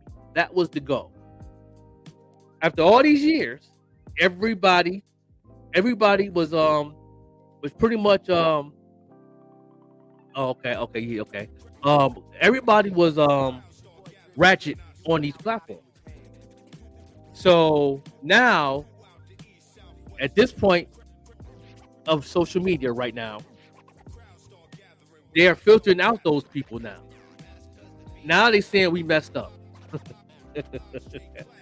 That's why Facebook, Twitter, YouTube, all these social medias, LinkedIn, is having a hard time these past 4 years cleaning it up because they want to pretty much, a lot of lawsuits going on. They're going through a lot of things and they're cleaning up. For me to say that, all that, you don't understand and overstand on that. This physical world is not free. Now this digital world is not free. So my question is, do you think this digital world is free? And if you think so, why? That's the question I want people to put in the comments. Now, I want you to tag a rapper, producer, a business owner, small business owner, people that want to have a business, people that's trying to get a business, people that have an LLC, is not using it properly. These are people need to watch this segment. This is very important. Do you think that this digital world is free? And if you think so, why? Why do you think it's free? Why do you think this thing here is free to do what you want to do, and then you don't, because you go to Facebook jail if you do what you want to do. You can't. They'll shut your page down. They'll shut down your monetization. They'll do a lot of things now because you can't do what you want to do on these platforms. You know what I mean? You can't. My next question is, what level of success do you want? It's tiers to this thing. People want to be successful. People want to go to the next level on these platforms, but they never have an actual goal of what level you want to be at. You want to be at the level of 10,000 people. Do you want the level of LaCour Ray? Do you want the level of Drake? Do you want the level of, you know what I mean? And then there's certain things you got to do to reach those levels. You know what I mean? And most people always go for the big one. And then when you go for the big one, I ask them all the time, do you know how to get there? They say they don't have a clue. So why would you have that goal? You always have a goal if you know how to get there first. My mentor told me that. Don't have a goal when you don't have no clue. Have a goal, a small goal where you know. Your big goals, you might not know how to get there. Don't do that. That's a goal after you reach a certain tier. then you can be like, okay, are we going for this right here? You know what I mean? And I've noticed even myself, I'm guilty of it too, because when I first got into social media and all that, and me doing my thing in music and being a manager and me in the industry, in the corporate world, managing Bad Girls Club, Florina, and being involved, dealing with contracts, dealing with things like that. I wanted that level. But then you got to realize I didn't know how to get there until I had my mentors tell me, what level you want to be at. You know what I mean? When you're starting something, you got to figure out what level you want to be at. Where take those baby step goals. You know what I mean? Because I had an artist come to me one time and say, "Yo, Joker, man, I want that Lil Wayne status." I said, if you want that Lil Wayne status, you need to stop talking to me then. You need to get to work. Facts. We all want the gold, but we don't want to have to go through the trudging to find it. We don't want to have to take out that sludge hammer and start looking for the gold. We want the gold handed to us. They were handouts. Yeah. Ever since we had this platform with Green Ties Media, and I've grown a lot. I've taught a lot. My mentors taught me a lot. I've mentored Vet Green, got her where she's at right now, and we talked about this off camera, off the platform. I'm asking you again. Do you feel the entitlement is on an all-time high? It is. And hey, Paulette, thank you so much for tuning in. Make sure you come back. I enjoy seeing the new names. I enjoy seeing people come back. I do. I feel that, and we talked a little bit about this yesterday, that, life is not on a billboard. You really have to go through the mud in order to experience the fullness of life and experience what it is that life has for you. Many of us, we are looking at the finished product, and a lot of the challenges come from social media, because people are looking at this life and they're thinking that people are just getting things handed to them, and that's not what's happening. I wish more people told the truth about the things that they have to go through. Then entitlement would be less, because people, again, are just looking at the finished product. They aren't looking at the entire process. It took some time for me to get from me making videos on my phone by myself, creating Think and Grow with Vet Green, because that's what it started from. It started from a healing process for me. I was going through a healing process. It started from that. I created Think and Grow to Vet Green. Then I was able to transit from that. I was able to transition over to Barbershop and Mike's. Thank you, Bro Mike. From Barbershop and Mike's, I was able to transition to the Think and Grow podcast over at the Evening Rush. So it took a process. It took some years for me to even get to the point where now we have our own morning show. Now I am co-host on a bomb-ass morning show. But this didn't happen overnight. Yeah. This started for me in 2018. Forgot something though. You the owner of Green Ties Media. Okay, bro. Okay. You're the CEO of Green Ties Media. Yes. You're a boss lady now. I am the boss. I'm the boss. But it took a process for me. And it also, I had to learn how to market myself, because I was just doing promo. I was just posting things without intention. I was just posting. I had no intent behind the things that I was doing. I was just trying to get likes. I was like, oh, they like that. Not looking at the insights, not looking at what people really gravitate to, because people gravitate to all of us for a reason. We all came with a divine responsibility, every last one of us. Thank you, fam. Oh, thank you so much. I appreciate that. And I've been waiting for you to get on the couch, because y'all are the GOATs. Okay, that is going to be a pink couch interview for me. That is going to be an interview for me that is just going to be the interview of all interviews. But it's just working through the process, bro. And a lot of people don't want to do the work. That's what it is. Yeah. A lot of people just don't want to do the work. That's why I respect what Dan Brielle was doing. Dan Brielle was like, you know what? I don't know it all, but I'm willing to learn. I'm willing to take the chances. I'm willing to invest my money. Yeah. I'm willing to take some time to learn this, because I have this goal. I have these dreams. And it's not going to be realized without me doing the work. You have to think about it. We have this platform. This is not free. This platform we're on costs money. Internet costs money. You know what I'm saying? Some of these commercials I have cost money. Mm-hmm. Everything you see that we do, it costs. Nothing here we doing is free.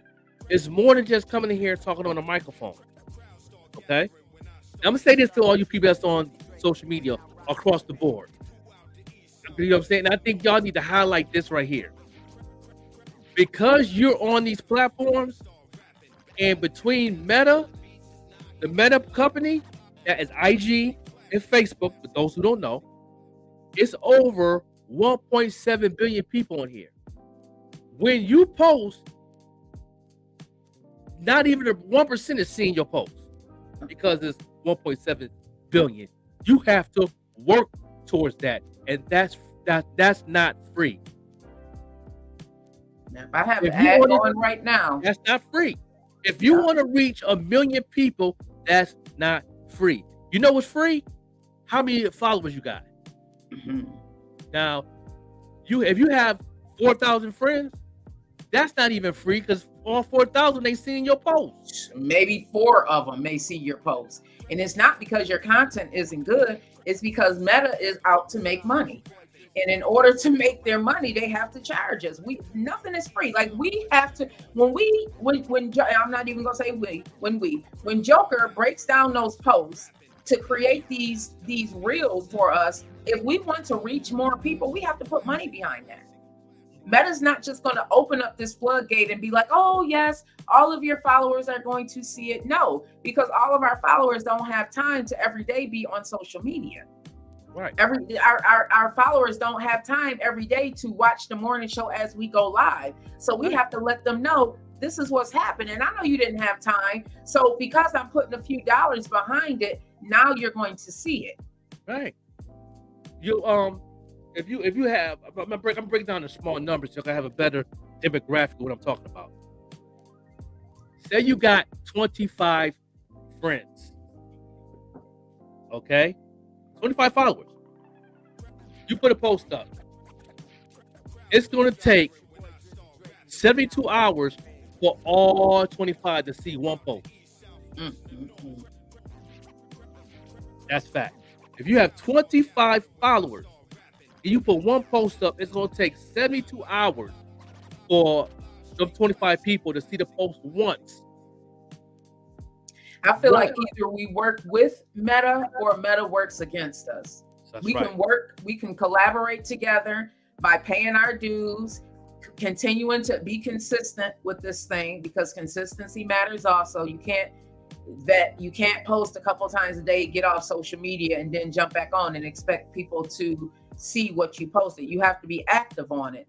You can pay people. You can pay people to be active. That's one of the services that we offer here at Green Ties Media. We will be your social media manager, because I know myself, it can be daunting. Social media can be daunting. I thank God that Joker is very well versed with the marketing tools, because sometimes for me, social media can be very daunting. I have to jump in and jump out, but we also have to remain active. If you can't do it yourself, pay somebody to do it for you. Pay somebody to do it for you. Don't be afraid for all my IG people. If you just using Facebook, you're not using IG, that's like buying a pack of Kool-Aid and just putting sugar in it and don't use no water. That's the same company. Why not use both? You know what I'm saying? You're reaching a different demographic of the people. And plus, on the IG side, please, people, don't be afraid to go live once a week. Don't be afraid of anybody that's in your circle that you're affiliated with. Go live for like 20 minutes. Just 20 minutes. That's all. Because all you're doing is boosting the algorithm back and forth to both y'all pages. And this thing called AI, artificial intelligence, is going to kick in and bring the intelligence behind it and bring more people that's intelligent enough to handle what you're talking about or what you're doing, to where they can engage who's not following you. Now that's free. Y'all got free stuff that they're giving us that y'all not even using. And this is a free 99 I'm giving y'all. You know what I'm saying? So I tell people that, especially people that's trying to figure it out, that's how you figure it out. Some things that small without even investing money. You know what I'm saying? If you got somebody that you know that's in the same wave of you, for example, I'm into marketing. I'm an artist. I'm a podcaster. I'm a DJ. I'm everything. So I'm gonna go live with somebody in that same wave. You know what I'm saying? I have like, I don't even know how many followers I got on IG on my page. I got a lot. I'm up there. I think I'm at 10K, I believe, 13K, something like that. Mhm. And you know what I'm saying? And I you know what I'm saying? I might go live with, I try to go somebody live that does ads. I try to go live with somebody that's relevant, that's digitally relevant to where they're building something. Because you don't want to go live just anybody. You got to get to know that person and know what they're doing. That's why people always trying to get me to go live on IG. I don't know who you are. I don't know you following me, but I don't know, do you do ads? I don't know, because I don't want you to mess up my algorithm. Mhm. I'm very picky who I go live with. You know what I'm saying? But I know who we do. Think about that. Yeah. You got to be careful you go live, because it can mess your algorithm up as a business owner. You know what I mean? And that's why a lot of business owners don't go live a lot. I know a lot of pizza places and stuff like that don't go live as much, but I know some do. Some do. Some go live with other pizza places, and they may have a competition going on, like who can make the fastest pizza or something, just to give that algorithm that boost to get some engagement of the people. And then they might take that pizza and say, "Y'all come down, we give like free slices." You know what I mean? Stuff like that. A lot of them doing stuff like that. That's the stuff that you can do to just have fun, like businesses like that. You can do the same thing with music, with beat making. Y'all can be live making a beat together, and then they can be like, "Yo, the first person to inbox us on this trivia question will get this beat for free." You know what I'm saying? With a contract. Boom, boom. It's so many things you can get active on IG just as much as Facebook, because the meta algorithm is going to work for both. Whatever your algorithm is on IG is going to bounce to your Facebook. If your Facebook is bouncing, it's going to bounce back. So it's going to bounce out. It might take a minute throughout the time that you're doing it. It's going to bounce out. It's going to bounce out. You know, but yeah, what level do you guys that's listening, what level of success you want to be at? What level of success? You know what I'm saying? I know we want to be successful. We know you want to make money in your sleep. We know you want to be a millionaire. We know all that. But what level you want to be at every day, every week? Because I'm gonna be honest with you, and I'm gonna bust your bubble on this one. It don't take long anymore to reach a certain level. It really don't. It really don't. You know what I'm saying? For an example, 2 weeks ago, when we first got our like page for our morning podcast show, we was at 0 followers. Now we at 211 in 2 weeks.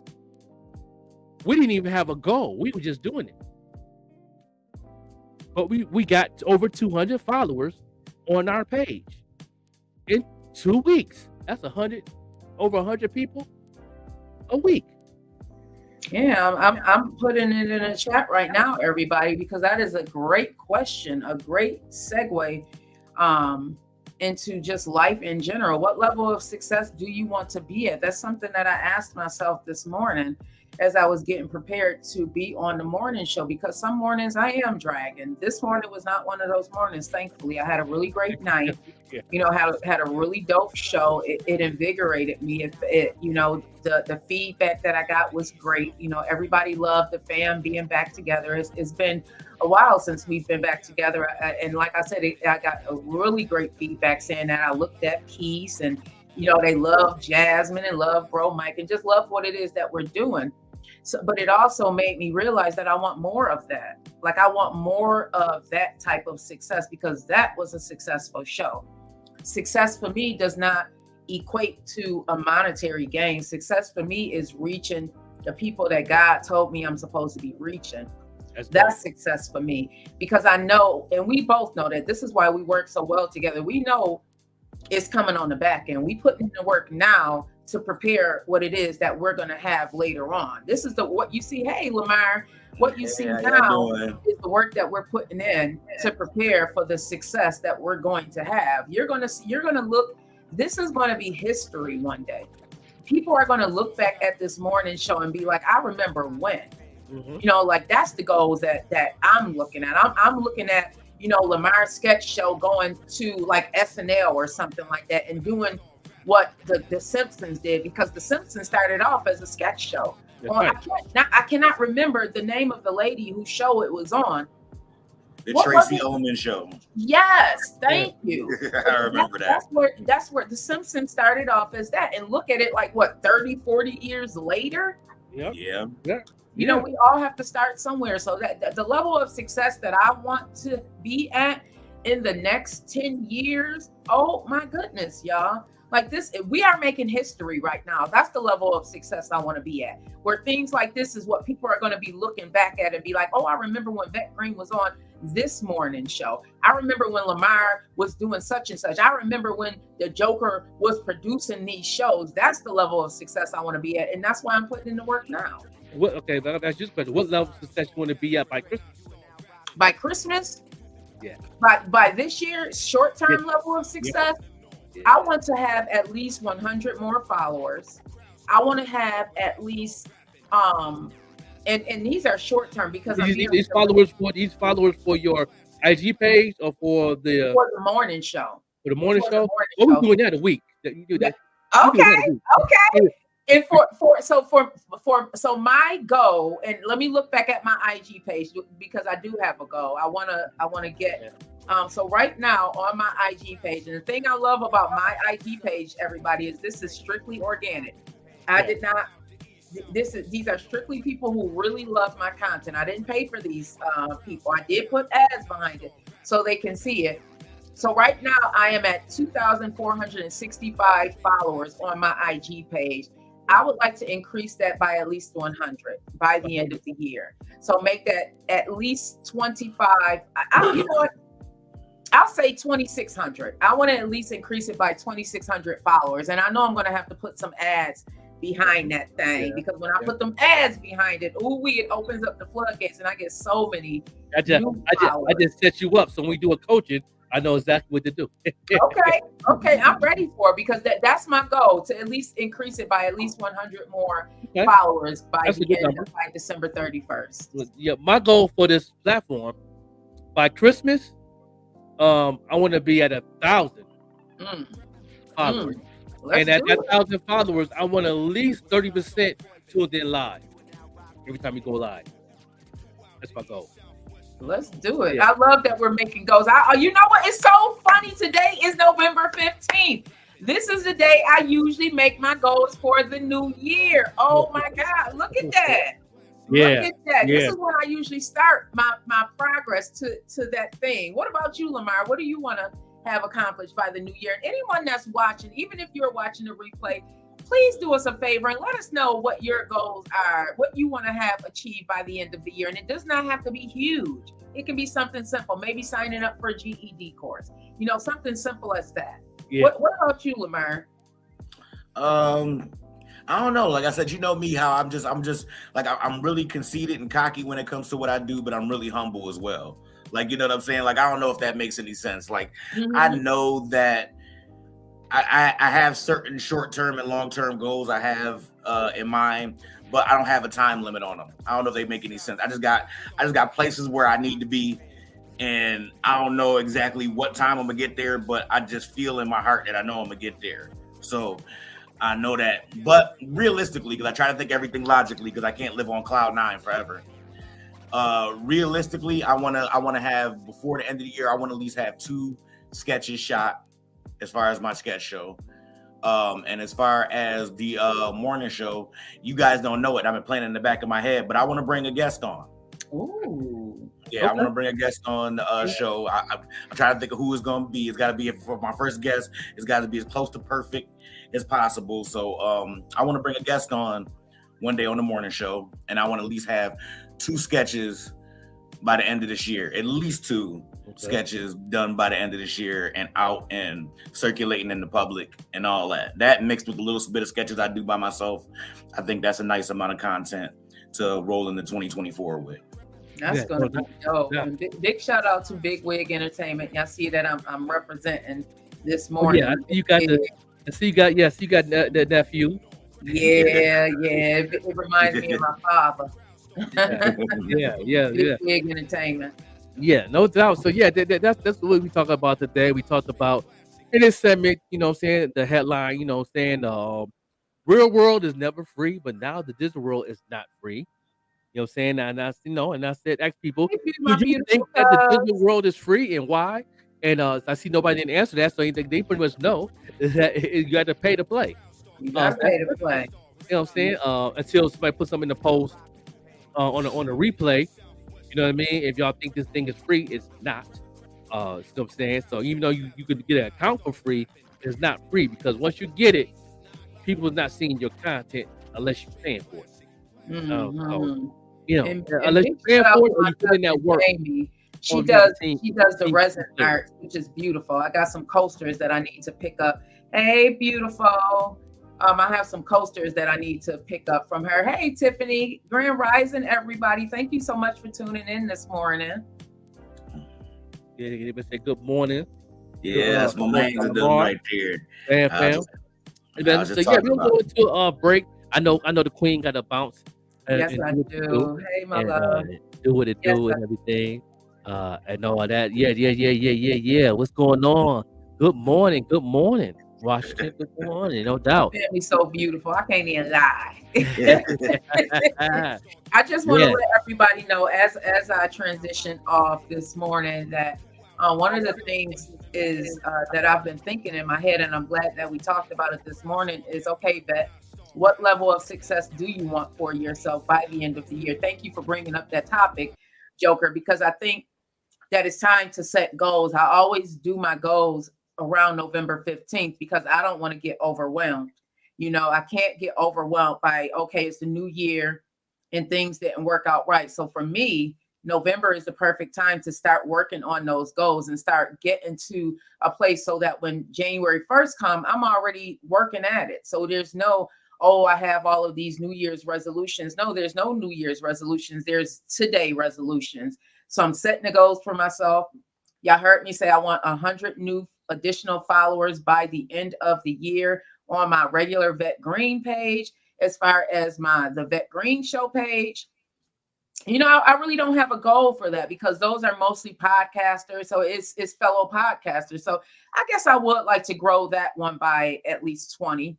At least 20 additional followers on the Vet Green Show page. Right now I'm at 594. And everybody, these are all organic followers, all organic. Yes, be ready so you don't have to get ready, because yes, that part. All organic followers, everybody. I don't mind doing the slow roll because I know these are people who really like my content. So I don't mind doing a slow roll. And then when I put an ad against my content, y'all. Oh yeah. Listen, my marketing manager got me right. If you look at some of my posts, they're in the thousands, literally. And the only reason they're slacking right now is because I've been slacking. That's the only reason they're slacking. And I'm the first to it. That's right. That's on right. a slow day. There's one thing about the algorithm. The algorithm do build how you build. If you work for 20 days straight, and you take 2 days off, the algorithm will work for them 2 days off. The algorithm always gonna work for them because you already did be consistent for that long period of time. So the engines are still moving.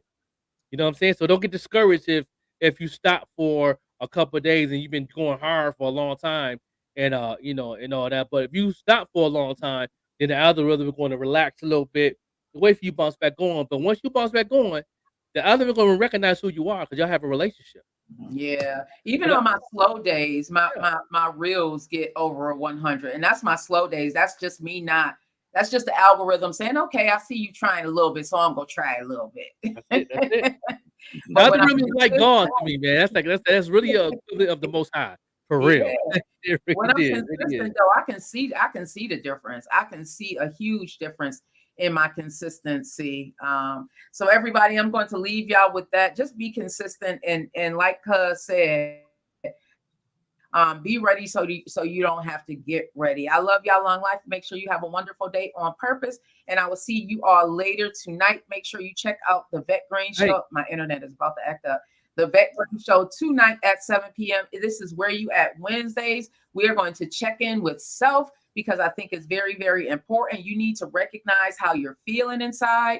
because you are dealing with the public, you are dealing with different personalities, and how you show up is how you're feeling. So if you show up and all you're experiencing is negativity, all you're seeing are the bad things that's going on right now, check in with yourself, because chances are that's because you are feeling negative inside. So I like to feel positive inside so I can see the positive things about life. So I'm going to leave you all with that. I love y'all, and make sure 7 p.m. tonight we'll be here. Hey, how are you doing? My name is Lamar, and I'm the creator of a new sketch comedy show coming soon called The Sketch Project. So come check us out. It's funny as What? I can't say bro, you. Coming soon, the new show called The Sketch Project. You put the fun in funny? Yo, who write this Oh, I can't say neither. Coming soon, the new show called The Sketch Project. You'll love it like Jada loves Tupac. Wait, what? Too soon? Just watch the show, all right? It's funny and I'm broke. How's that? Is that better?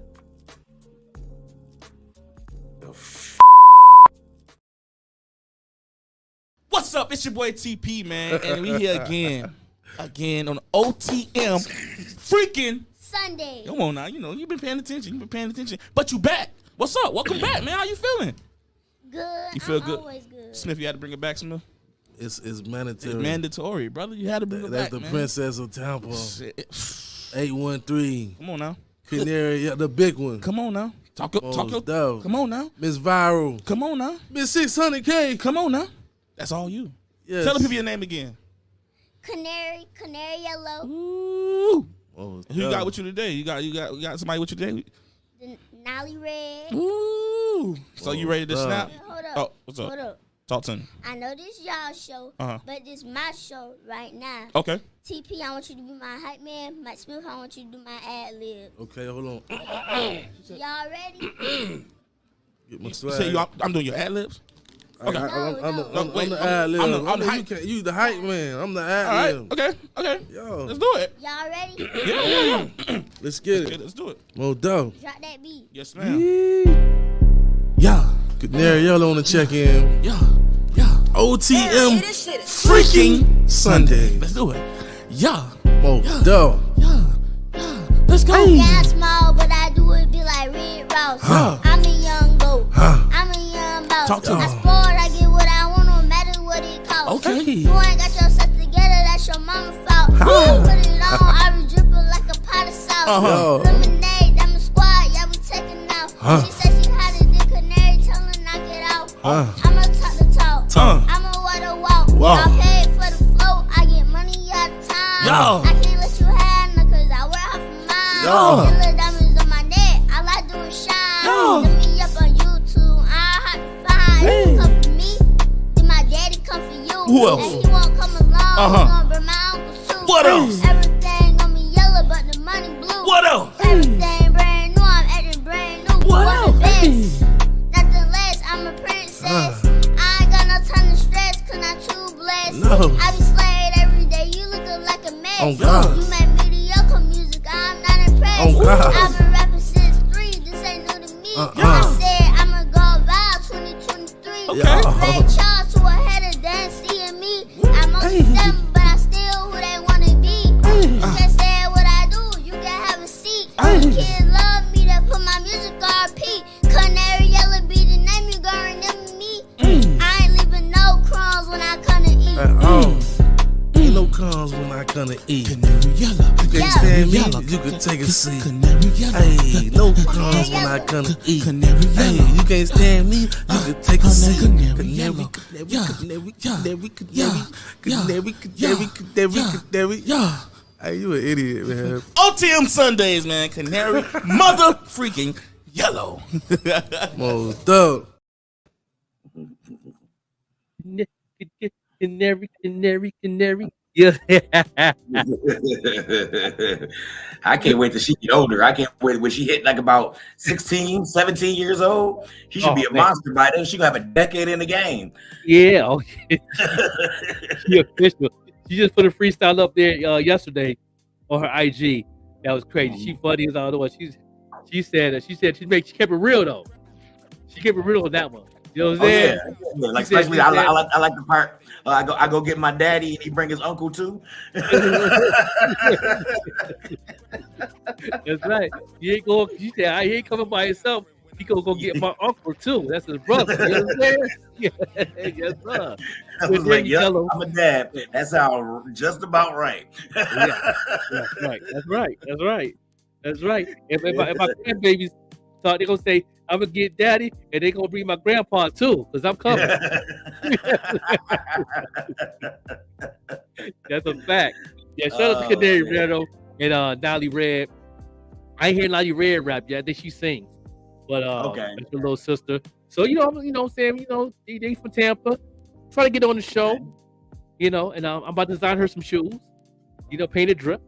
You know what I'm saying? Okay. The mother gave me her size already.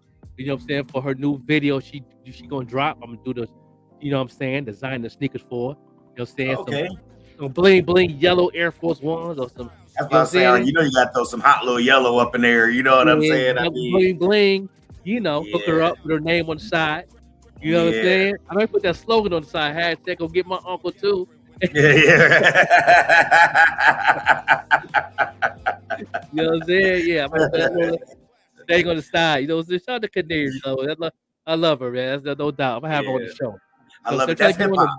I tell everybody, you know what I'm saying? We got rap going on, a lot of rap going on. That's hip hop. You know what I'm saying?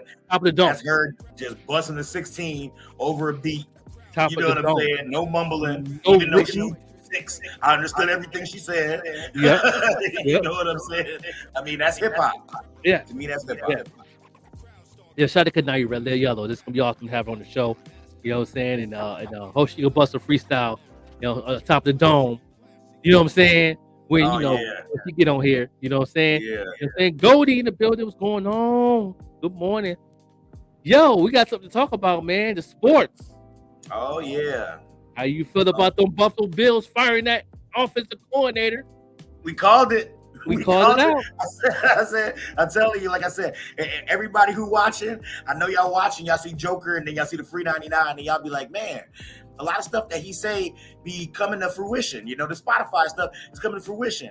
Listen to me, people. I know what I'm talking about when as far as the sports. I knew it was going to come. Didn't know it was going to come that fast. Yeah. But I knew that it was coming. All those mistakes that was made are not the players' fault entirely. They can't give 100% of the blame to the players. A lot of that blame is a part of coaching and discipline, and the discipline comes from the coaches. When you have, I think they say 4 penalties, average a total of 74 yards in the last 3 minutes. Yeah. Yes, that's a coaching problem. I am so glad. I wish Pittsburgh would do the same thing. Fire the offensive coordinator, and like I said, just begin to start off fresh. The sooner you rip that Band-Aid off, the sooner the cut can heal. And they had to hurry up and rip that Band-Aid off. Somebody said on the comments on the Bills Mafia page has said that why he fired the offensive coordinator, Josh Allen played like ish. Okay, let me answer that. Let me break it down. Let me break it down into sections here. Okay, break it down like a fraction. Go ahead. Break it down. Okay. Now, Josh Allen plays football. He's athletic, correct? Yes. Do we all agree with that? I agree with that. He's one of the athletic quarterbacks in this age of football. Do we agree with that? Yes. Now, if you have an athletic quarterback, he does not have control of the playbook all the time. He's a captain, but it's a captain for a reason, because the captain speaks to the offensive coordinator. Stupid. You stupid person that put that in the comments. Okay? No. Now, if Josh Allen wants to do an action play He knows his players. He has a relationship with the quarterback coach. He has a relationship with his wide receivers and tight ends. They practice this during practice all the time. The playbook is at playbook F1. That's the one that he loves. F1, F2, all the way down to play number 57. Them the ones they practice all the time. They know that's going to work to play against a certain team. But then you got the offensive coordinator going to playbook G1, run and play the Cooks. Okay, Cooks shouldn't have fumbled the ball, agree, but that play didn't supposed to be played. So whose fault is it? Is it the offensive coordinator's fault first or Cooks? Like I said, the more and more I look at the play calling, it's got to be the offensive coordinator. We said it a million times on this podcast. I can't say a million, but at least 3 times where Cook ain't that type of back. You know what I mean? The play that he fumbled on, he was going between the tackles again. You know what I'm saying? He's not that kind of player. You're expecting him to fumble the ball, drop the ball. You know, you expect, because that's not his. That don't match the talent of where he's at. No, like I said, if anybody watches the game and watches football, if you compare a Derrick Henry and stand him next to Cook, you're going to see a vast difference. You're going to think Cook a cornerback or a kicker or something compared to somebody like Derrick Henry. That's who's supposed to be going in between the tackles and guards. You take Cook and you put him outside. You emulate teams like the 49ers and what they do with McCaffrey, and the Saints and what they do with Kamara, and the Chargers and what they do with Eckler. I can watch a full Chargers game and Eckler will not run the ball behind the center one time and have 106 yards rushing, 7 catches to 70 yards and 2 touchdowns. They are utilizing their players. That's the main part of football, especially I think it's more important in football than any other sport, is utilizing the strengths of the players that you have. Stop trying to make players into something that they're not, because this is football. It's not going to happen. These players have been these players since high school. Right. Since high school. All four grades, all 4 levels, all that, they've been what they are, and then you finally sign them to this multi-million-dollar contract and you want to turn them into something else and you wonder why it doesn't work. Doesn't work. Let Josh Allen be Josh Allen. Let Diggs be Diggs. Let Gabe Davis be Gabe Davis. These are talented football players. If you let them be them, you will see positive results. Yes. Bottom line. I'm gonna say this. You know what I'm saying? Because if they didn't fire that offensive coordinator, Bills would have been done. They know that. You know what I'm saying? We broke it down yesterday. Who we playing? What's the last 7 games? How many games you gonna win? How many games you gonna lose? Now we have the quarterback coach as the offensive coordinator that knows Josh Allen very well. He knows the playbook very well. He knows what works and don't work. Yep. The key is, just like we said, mathematically.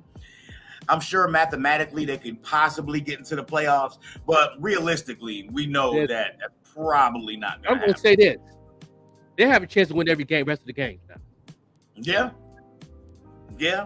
But I'm going to predict we're going to lose 1 game on the rest of the game with the quarterback.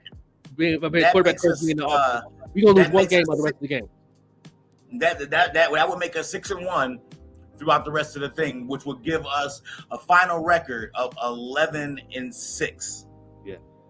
You know what I'm saying? Like I said, that might be good enough because the AFC is crazy. That might be good enough for the last AFC spot. It might be good. As I say, mathematically, we're not out yet. But just like you said, we have to go on a crazy tear. We would definitely have to beat the Jets. We're going to have to definitely beat Miami to even get that slot, number 1. Yep. And just like you said, I mean, with them already losing 1 to Miami, it would have to be a wild card spot. It would have to be a wild card spot. And we would have to beat the Cowboys, and we would have to beat Philly, because the Jets beat Philly. I believe Miami beat Philly too. Yep. Miami beat Philly too. With that being said, like I said, it's going to be rough. We got to beat them 14 automatic. Automatically. Or Even think automatic about playoff. getting to the playoffs. Yeah, right. Didn't even think about it. Got to beat those 4. Automatic. And I don't know, those are 2 really, really tough wins. Even at the Bills being at 100% and working everything like it should be worked, that Dallas defense is something scary. That Philly offense is something scary. You know what I mean? That Dallas defense, Micah Parsons, the way they use him and utilize him, they're a perfect example of utilizing the strengths of your players. That You know they what, can put him though, at linebacker, defensive end, all that. So that Jeff defense, said, we don't need the Bills run the ball enough. You know what? It ain't the point of them not running the ball enough. Run the ball where it needs to be run at. You got to have the proper running back or the proper. Cooks is down the middle man, run through the middle. Keep Murray at that. Yeah. Use Cooks like they use Thurman Thomas. Yep. We got They figured blocked it today. They figured We it got out real blocked quick in the today. 90s. Yeah. You know what I mean? And Thurman was that kind of back at Oklahoma State. They did their research. They looked at the tape. Okay, this guy is amazing. How can we get his style? Not just him. How can we get his style and integrate it into our offense? And then the K-Gun was born. One of the most beautiful hurry-up offenses that's ever been ran in football history. And that's because they paid attention to their talent. They need to get back. They need to do. They need to do the hurry up offense. No hurry up offense. They got to do that because they did it. They did it when they played against the last game we played. They did that. And they did very well. Yeah. You know what I mean? They did very well with that. Jim Kelly that's and Thurman was in the court in the locker room after that last loss against Jacksonville and told them, y'all have the ability to run that no huddle with the athletic ability that you have and the talent you have on the team. Y'all can shake the whole world for the rest of the season then. Yeah. Now the quarterback coach will come, they're gonna start doing that. Why do I tell you? Yeah. I wouldn't even mind seeing some run pass options like Philly run with Hurts. I wouldn't even mind seeing some of those with Allen. Not a whole bunch, but I could see like 2 or 3 a game. I could definitely see that. I agree, but I'm saying regardless how they run the running back, we just don't run the ball enough. And I've said that before. I agree. In today's NFL, you can't hand the ball 7 times off to your running backs and expect to win. If they run the ball enough and we're 14 runs for 10 yards, then what you gonna say? Then now you got to pick the problem. Now at that point, it's either the offensive line or the actual running back. At that point, you know what I mean. So you can't really say that either. So it's like you gotta set where the strengths are. Cook running right now, that's not the strength. What Murray running right now, that's the strength. That's what he does. They ain't trying to use him like they supposed to be using Cook, and then he gets stuck because that's not his way, his running way. You know what I'm saying? He don't do a swing out. Swing out play is not made for him. No. That's made for Cook because he's quick. Yeah. They could do that back in the days when Murray was in Dallas or something, but now we to that older end, that upper half of Murray, he's starting to hit what we consider old to be for running backs. I think he's 31, 32. So he's starting to be what we consider old to be as running back. So if they utilize the weapons they have, like I said, correctly, I really don't see how they lose many games. Right. Murray only got 5 or 6 carries in them anyways. Make them all in the red zone. That we have, it's impossible for that happening. It's possible. It's all about timing. You know what I mean? Because Josh Allen can run too. Yeah, and don't forget we got really two good tight ends that can block really well. They put Knox on one side and Kincaid on the other. You could do a lot of running with a 7-man line. There you go. Now we talking science. Now we talking science football. That's what I'm talking about. See, these are the things that's going to change with the quarterback coach being the offensive coordinator, because he knows he focuses on not just he's a quarterback coach, but I also believe that he is also the tight end coach too. So he knows those areas very well. He knows those areas. And you're going to see the difference when we play this coming Sunday. You're going to see the difference of how things will go in that first quarter. And who we playing this week?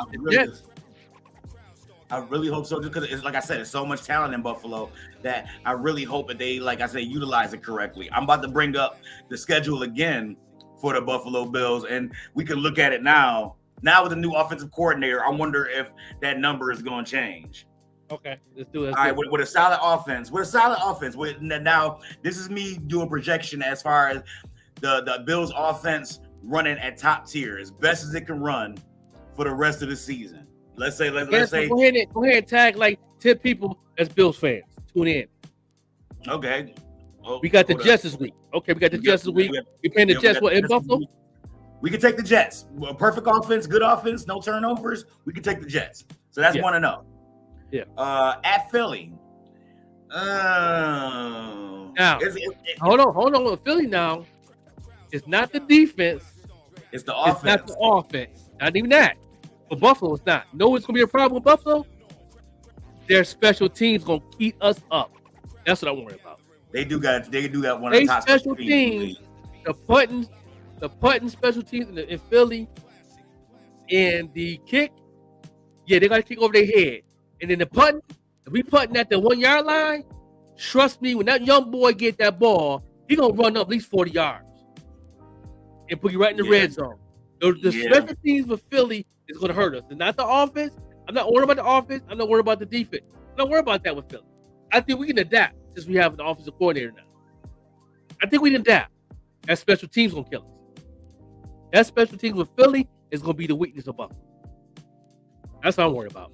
That's going to be a hard one. I'm trying to think of who I want to say for that one. So let's say, for argument's sake, we're going to say they 1-1. Let's say they lose that game in a heartbreaker, last minute field goal. Let's say that for argument's sake, because I can see that game really being a shootout as far as points wise. I can see that being a 35-28. If Buffalo scores first, we're gonna win. Okay. I can see that. Never lost to the Jets when he scored first. I see that. And it'll depend on who get that ball coming out of halftime, too. That's been a real big deciding factor in a lot of these close games lately. You can trace it back to that opening kickoff from coming out of the second half on what happened. So that'll definitely matter a lot, too. So let's say 1-1. 1-1, week 13, we got to bye. Week 14, we go into Arrowhead to face Magic Mahomes and the Chiefs. I think that these Chiefs, if the Bills play at top tier performance, they can beat these Chiefs. They might have been able to beat last year. After that bye? Oh, yeah. Yeah, after that bye, nice little rest. Whoever injured can get healthy and all that. With that being said, and they go into Arrowhead too, which is not like they're not familiar with going into Arrowhead and balling out. You know what I'm saying? They went to Arrowhead and balled out before. You take 50% of the stadium too. Yeah. It was my 50% of the stadium, so it's like playing at home. So let's say they beat the Chiefs. Now we had 2-1. 2-1 going and Dallas comes to Buffalo. Week 15, Thanksgiving. That defense is crazy, Joker. Yeah. That defense is crazy. That's what I worry about, the defense and their special teams off. Yeah, their special teams. Yeah, special teams is good. And I mean, depending on what Dak show up, if that 5-touchdown, 500-yard Dak show up, mixed with that defense, they are really, really, really hard to beat. Josh Allen got to show up. Yeah, like he got to show his whole entire behind. Like he's gonna have to have one of the best games of his life. Because he missed the Thanksgiving. He's undefeated on Thanksgiving. Yeah, and that's the only reason why I say it might be some magical stuff that come up just out of nowhere. You know what I'm saying? That's what's going. That memorable Brett Favre father type game. He gonna need that type of game. But guess what though? Well, his brother's injured, so Diggs' brother won't be playing. He's out for the season. That's a plus. So he can't. He's not gonna be checking his brother. So that's a plus. That's a plus. Yeah. So I'm going Buffalo. I'm going Buffalo by 3. I'm gonna go Buffalo on that one. I'm sitting here thinking. I'm really trying to think of how this is gonna play out, man. And that defense is crazy. But then again, it can take a lot of advantage on the defensive side. Like I can see the bad Dak showing up and the Bills getting 2 or 3 turnovers, especially with it being in Buffalo. They play a lot better at home with that crowd and that mafia behind them. So let's say, for argument's sake, I give them the win. Let's say I give them the win. 3. I think Josh Allen because he's undefeated on Thanksgiving. He's missing Thanksgiving.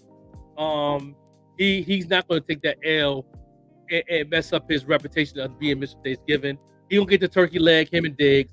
I think Diggs gonna put on the show because his brother's not playing. Nobody else on that team could check Diggs. He's gonna break a lot of tackles. Yeah. Nobody did. As far as their secondary, they don't got it. Like even if they take their best secondary person and shadow Diggs all day, they can't do nothing with Diggs. Their defense as a whole is amazing, but the weak part of their defense is their secondary. That front seven is crazy. It don't make no sense. It don't make a difference because they usually shut a lot of things down before you even get to the secondary. But that's where Dallas is weak. Diggs ain't afraid to go up the middle. He ain't afraid to do a slant in the middle. They're gonna do that all day long. Yeah. I can see them doing that too with if Knox is healthy, do with Knox. They can't tackle Knox either. So I know Knox should be back 100% by then. It's a lot of big different things. You know what I mean? And I hope our kicker is healthy enough to to kick because he always shake up kicking and with the Cowboys for some reason. He missed one last time we played the Cowboys, and I'm like, I'm hoping, he stepped up. But yeah, I get Buffalo by 3. Buffalo by 3? Okay. All right, cool. Maybe overtime. Yeah, I can see that. I can definitely see that. Mm-hmm. That leaves us at 3-1. Going into week 16, where we go into SoFi Stadium, one of the most beautiful stadiums in the world, against the Los Angeles Chargers. Oh yeah, we'll beat the Chargers. You should beat the Chargers. It depends on, like I said, they're another one. Offense is crazy. Yeah, their defense can be really good or mediocre because they got that Mac and Bosa combination. We'll beat it by 10. But you beat it by I can see them beating the Chargers. Like I said, this is with the Bills offense working at complete optimum performance. I can see them beating the Chargers. Yeah. That leaves us at 4-1 now. 4-1, week 17, New England. That's an easy dub. I think even with the Bills not even playing at 100%, that's an easy dub. They're gonna blow the boys out. Yeah, they're gonna beat them. We don't beat the boys by 14. So now that's 5-1, and now we go into the last game of the year, week 18, to Miami to face Tua and the Dolphins. That right there, depending what record they have, and if Buffalo wins all these games and lose one, and they win all their games, they'll be tied. Whoever win this game will get the division.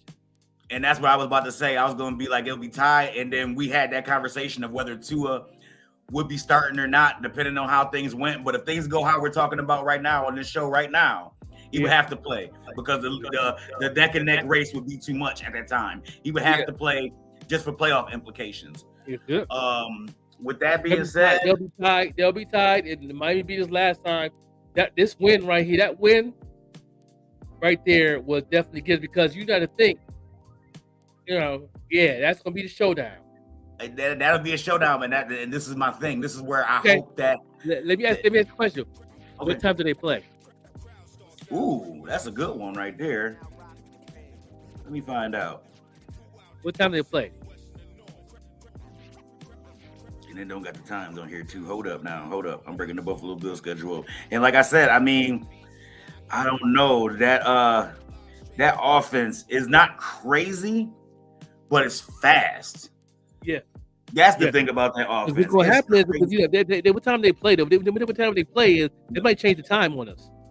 Oh yeah, hold up. And now I'm looking at it right now. And then right now it got to be determined. They got a time for every other game besides for that time. And I know why. Because the Bills, they go to the city, that's gonna be the late night game. That's gonna be an 8:00 late night game. They're gonna change that to the late night Sunday night football. Okay, because like I said, it's weird too. Like for instance, that's Christmas Day, right? No, the Dolphins is January 7th. For Christmas, they got December 23rd. That's the Chargers game. Yeah, Christmas that's the Eve, Chargers right? game. Yep, that's the Chargers game. And then, if I'm not mistaken, hold up, because now I got a lot of the times. The Cowboys is December 17th. That's not even a Thanksgiving game like we thought it was. Yeah. Hold on, so I'm gonna break it down right now. So the Jets is 19th. The Eagles will be November 26th. That's Thanksgiving. Yeah, that's Thanksgiving. Bills and Chiefs is December 10th. The Cowboys December 17th. The Chargers are December 23rd, and the Patriots are New Year's Eve. And then the Dolphins is on January 7th. Yeah. They're gonna They change. don't got time for the Dolphins game. That's gonna be a late night game. If that comes to the point for the playoff spot, they're gonna make that a late night game. 8 o'clock, 8:20 game. This would be the most ones, and the the Chargers on the 23rd. That's an 8 o'clock game too. I think, as far as in recent memory, I think this is the most primetime games Buffalo Bills have had in one season. Like forever. Forever. Yeah. They played a Thursday. They played a Monday. They played a Sunday night. They've literally done every primetime game, and now it's looking like they're gonna be on New Year's Eve and Thanksgiving. That's right. Yep. So I mean, with that, with what we just went through, in the Miami game, if it's just like you said, if it's a primetime game, I would have to give it to the Bills. If it's a regular 1 o'clock or 4 o'clock game, I had to give it to the Dolphins. Yeah. I would have to give it to the Dolphins. Just that the Bills, especially Josh Allen, plays a little bit different when the lights is bright and the lights is on. You know what I'm saying? He gives a little bit more. So that's gonna be 50-50. So that leaves us. Let's say they win. Let's say let's say what you say come to fruition, and they make it a primetime game, and they take them out in prime time. That leaves us at 5-1 for the rest of the year. 5-1 for the rest of the year. Like I said, could get us a really nice wild card spot. Yeah, could really get us in that. And then the only problem I don't like about that is we probably end up playing the first round of the playoffs. You probably end up playing Texas or Jacksonville. Yep. Maybe the Chiefs, depending on what they do, you know what I'm saying, for the rest of the year. I can see them landing that number 2 first spot. game, that's going to be in Jacksonville because Jacksonville beat us in the season. Yep. And we played Texas. We beat Texas, didn't we? Yeah, but it'll only come down to the tiebreaker if the record are the same. I think Houston will have a better record. You know what I'm saying? If Houston got a better record, and if it's not tied, that win is not going to come into play.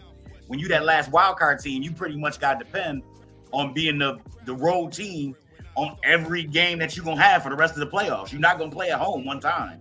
Right. Take it from a Steelers fan, where we won the Super Bowl being the 6th seed, and we literally had to win 3 home games to get to the Super Bowl. They're going to have to, 3 away games to get to the Super Bowl. They're going to have to win on the road 3 times. And against, like I said, a stacked. The AFC is starting to get stacked. You got your Jacksonvilles. You got your Baltimore. You going to run into one of these teams. And I hope they got it together by then. Because if they play like they played last night, they're going to get annihilated. I mean, last time, they're going to get annihilated by any of these top-tier teams they got in the AFC right now. Right. And then you got to think about, too, with the Jets, it's possible that Rodgers will be back in the last 2 games of the season. I can see that. I just hope that it don't rock the boat, because I believe they're trending upwards right now. Even with him on the bench, I don't believe where they want to be, but I believe that they're going in the right direction. They got a lot of young talent over there. They got a really solid defense, and they got a decent little line. I know Rodgers got injured with the Achilles and all that, but they really don't let that many QB pressures and QB hits through. That's how Wilson is able to do half of the things he do, because he's not an under pressure type of quarterback. If he gets over 200 yards, they were blocking for him. You know what I mean? So I just hope they don't rock the boat with him. I would, especially with his age, I would just keep him on the, you know what I'm saying, on the bench till next season. I wouldn't even chance it, because you're trending in the right direction, and I don't believe he's going to make or break it right now. Like, you know what I'm saying? I don't think that they go automatically to Super Bowl contenders if he comes off of his Achilles, you know what I'm saying, injury. That's 1. 2, he's not a standstill type of quarterback. He might not actually run, but as far as in the pocket, Aaron Rodgers is one of the best at evading pressure and sliding to the side, to the right side, and buying that 3 or extra 4 more seconds to make a play downfield. On the Achilles, you can't do that. Let that man breathe. And if you really want him to do some damage for your franchise, you just start back fresh next year, man. Yeah, they won't listen to me. But extra step makes a big right. The extra step makes a lot. Means a lot. It does. The extra pushback, the extra you gotta use extra arm strength, because you can't step to it like you want to. That's more strain on the shoulders. Yup. Yep. Okay. That's why I said, especially with his age, if he was younger, if he was a 23, 24-year-old quarterback, trust me, I can't say throw him in, but throw him in. One, he would need the experience, and two, he's 24. You know what I'm saying? But with his age and the type of injury, I would just, you know what I mean? They won't listen. Like, as soon as he gets healthy, they'll throw him back in. I already know how the NFL goes. Just for ticket sales alone, they'll throw him in. They'll throw him in just to sell out, just to say, hey, Aaron Rodgers is playing. Yeah. But he shouldn't play. Even if they get close and he gets close, they should just fall back. Because I believe that they don't need him right now. They want him, but they don't need him. They are trending in the right direction. Wilson's playing a little bit better. Garrett Wilson is turning into a premier wide receiver. Like I said, that line is doing. And Breece Hall, some of the moves I see him make are really, really phenomenal. As far as natural physical talent and ball carrier vision, he is one of the better people. He just can't stay healthy.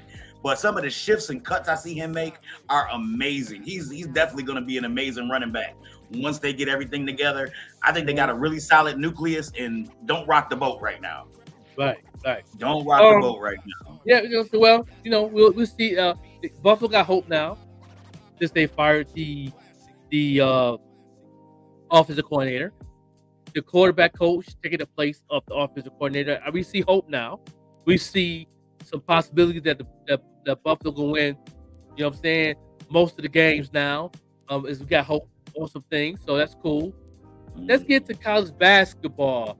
I ain't gonna get to click on the link, but they saying that LeBron's son ain't doing too well in college ball. They lost the last 4 games or something like that. He only averaging something like 6 or 7 points, 3 rebounds, a block, and a steal. Yeah, I mean, and the one of the areas of college sports that has really taken a high step up as far as talent, because a lot of these foreign players are actually coming over here and going to school now instead of just coming over here and going to the NBA. And some of them are actually staying in the NBA. I mean, staying in college for like 2 or 3 years and then going to the NBA. With that being said, the college field is crazy talented right now, and I don't think that LeBron James Jr. can hang, honestly. And I feel bad to say that, but it's the same thing with the Ball kids and stuff like that. Like even LeVar Ball knew that he had to send his kids overseas because these kids overseas is coming over here and killing the Americans, and killing them. And that's what happened. Click on the link. I haven't seen no stats, but there's a lot of people in the comments saying that he's terrible. He's not terrible, but he's mediocre. I've seen him play. He's mediocre. People really down on him. I didn't really click on it yet, but I did see Mashburn Jr. is doing amazing for New Mexico. Jalen House, Eddie House son, they both did triple doubles 2 games in a row. They both had triple double. 2 games in a row. Now the draft, they leave early in this draft. That'd be an amazing draft to see Mashburn Jr., Jalen House. LeBron want his son to be in the draft too. You know what I'm saying? This coming year. I think that's going to be real big. I want to see Jalen House. I think Jalen House and Mashburn Jr. is going to definitely make an impact in the NBA. Oh yeah, definitely. Especially Mash. Out of the 2, I like Mashburn Jr. the best, and Mashburn Jr. game is really tailor made for the NBA. I think if they had more NBA rules in college, I think he would average more points, and his stats would look a lot better because his game is more tailor made for the NBA. Like his dad was the same way in the fact that not their games are the same, but you could tell in college that he had an NBA style type game. You know what I'm saying? Like, you know what I mean? With that being said, I like Mashburn Jr. because his father was the power goer. He go in the hole a lot. You know what I'm saying? Yeah. His son does that, but he has a nice little pull up. It might be a James Worthy with the little fadeaway. Yeah. Take one in the hole, back fadeaway. He got a nice little mini hook. He's like I think 49% at the free throw. You need to get that percentage up on the free throw line. Yeah, definitely. I think throughout the season, before the draft, I think he could really that percentage go up a little bit. His rebounding skills is like his dad. Good Yeah. post game. I can see he got a little bigger. It looked like he put Yeah. on like 8 pounds worth of muscle. Yeah. His endurance is better. He's quicker and faster. His jumping releases is like his dad's more. So at least he improved in that. This is the beginning of the college season, but it's good to see him and Jalen do a triple double. Yeah. Games in a row. Oh, yeah. New Mexico. I think New Mexico is undefeated right now. So Yeah. yeah. I was right there living. I lived around the corner from the college, living in Albuquerque. So I lived right around the corner. I was living in Albuquerque. So yeah. Yeah. With college is weird. I always say it's gonna be that one like sophomore or junior that we never heard of before that has like the most amazing year ever. You know what I'm saying? It'll be a lot of the people we expected. You know what I'm saying? Jalen House, Mashburn Jr. You know what I'm saying? It's gonna be a lot of people that we suspect to actually be good. And if the draft was to start right now, people that would be lottery picks. But there's gonna be, and there's always somebody. Like last year, it was Cade Cunningham, and it was wasn't it? But there's always somebody who just pop up out of nowhere and become like the best player in the world. Right. So with that mixed in with the talent that we know about, especially talking about Bronny, I don't even know. Like I said, if he gets drafted at this point, yeah. If the draft was to start right now and he got drafted, it would be purely off of his name and not off of his talent. Unfortunately. Right. Unfortunately, just because not saying he's trash, but he can't hang with the top 50 players in the world right now, and that's what the draft is. It's the top 50 players. It's only 2 rounds, y'all. You know what I'm saying? It's only 2 rounds. This ain't football. It's night. It's 2 rounds. Every team pick twice, and that's it. You get 50, 60 picks, and then everybody go home. With that being said, I don't think Bronny is in that top 50 or 60. He get drafted, it will be to put asses in seats, and it will not be because of his talent. Yeah. Unfortunately, Jalen House, I love he goes to the hole. He penetrate the ball very well. He don't shoot as good as his father though. Yeah. Eddie House was the 3-point shoot man. He was the dog. He was a dog, boy. He don't shoot like his dad, but Jalen House got a nice 8-footer. Nice little 8-footer that he masters. He mastered that 8-footer coming down the court. He can get that 8-footer when he wants. That's the important part. A lot of kids got 8-footers, but can they get that separation? Can they get that one-on-one? And he can get that separation on a consistent basis to get to where, like I said, ISO Joe was one of the famous people. Yeah. He couldn't shoot everywhere on the court. He only had like 3 or 4 places he could shoot on the court, but he knew how to get to those 3-4 places whenever he wanted, and that's what made him dangerous. I can make this 10-footer all day, and I know how to get there all day long. So now you're not going to be able to stop me. I think that Eddie House Jr. is like one of those players where I'm not going to bust 3-pointers on you all day. I'm not going to go crazy. I'm not going to Steph shoot it and walk away. I'm not going to do that. Yeah. But this 8 to 12 feet, I'm real comfortable in here, and you can't stop me from getting in here. I'm going to get here, and I'm going to eat. I'm going to get my buckets. Yeah, you could definitely going to foul me or whatever, and I'm going to get the free throws. I do believe Jalen House free throw percentage is at 56%, I believe. Yeah, you can't do that. Not in the NBA. Not today's NBA. Because especially thanks to Shaquille O'Neal and Dwight Howard. Yeah. When the hack of Dwight and hack of Shaq thing came and became a thing, you definitely got to have a free throw shot nowadays because you can literally lose games. You will literally lose games not being able to shoot free throws nowadays. Yeah, facts.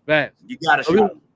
No, that we're going to take a little break for a music video break, and then we come back, and we're going to have our last words of the day, all that. Live here on the morning show. We got my man, Four-Star Lamar, talking sports and all that right here on the morning show. Yo, no doubt.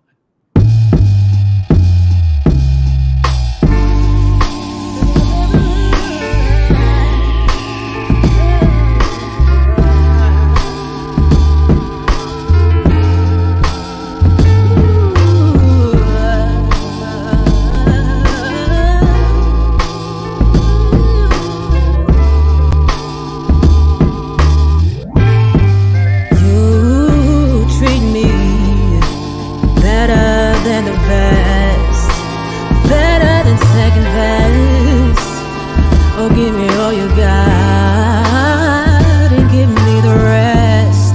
Yes, you're talking to a real goddess. Yes, God bless. Still fresh off of Essence Fest.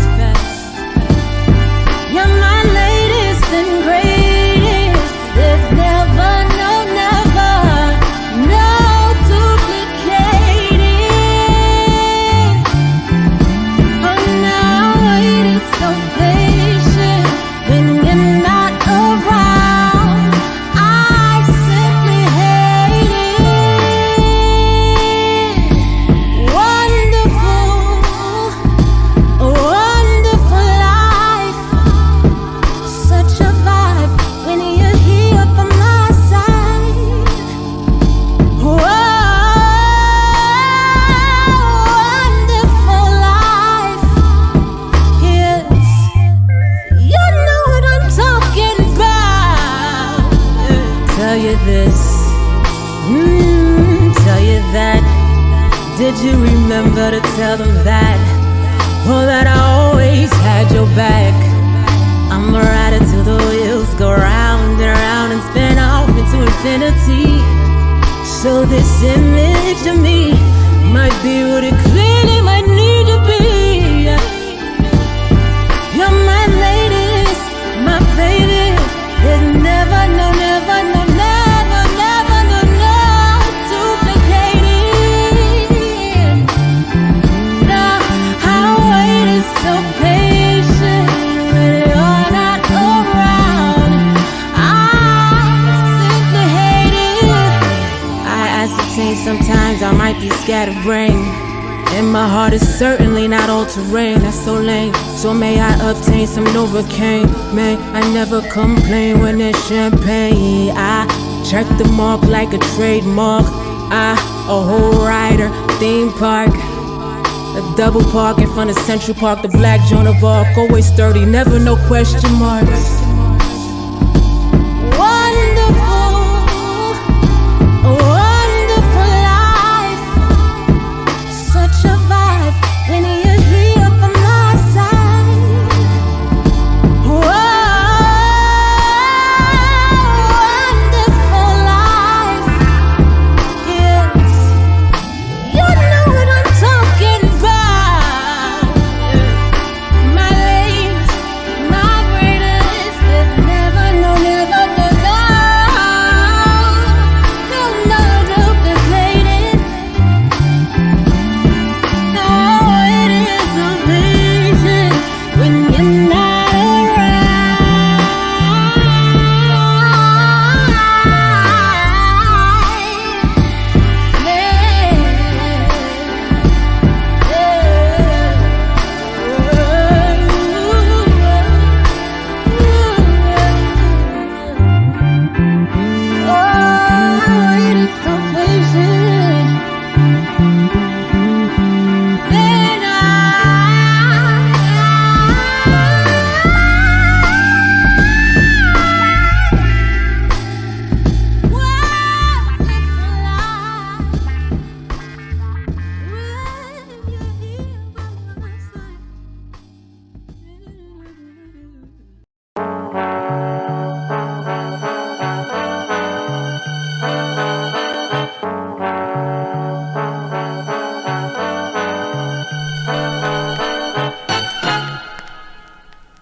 Yeah, we got to try that vodka right there. Get some of that vodka right there. Get some of that on New Year's. I was about to say I gotta try some of that. I'm a huge vodka fan, but I dip and dabble every once in a while. I'm a tequila man myself.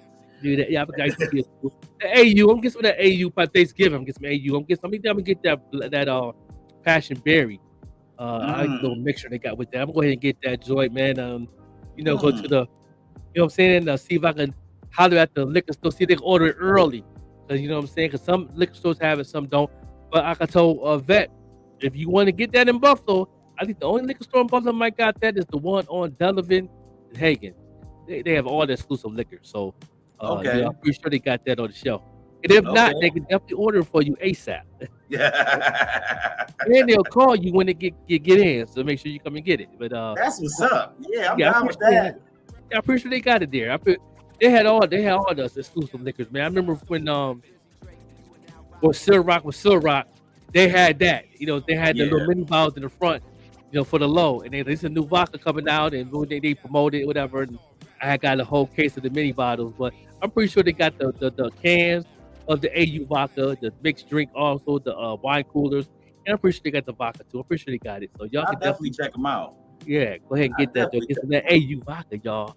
You know what I'm saying? Sponsored by the morning show. You know what I'm saying? What's the last word you can give to the people right here live here on the morning show.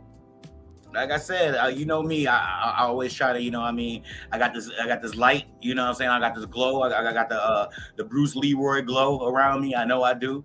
But like I said, be humble. I'm also humble. I also know that any of this could be taken away from me at any given minute. I know I'm on borrowed time.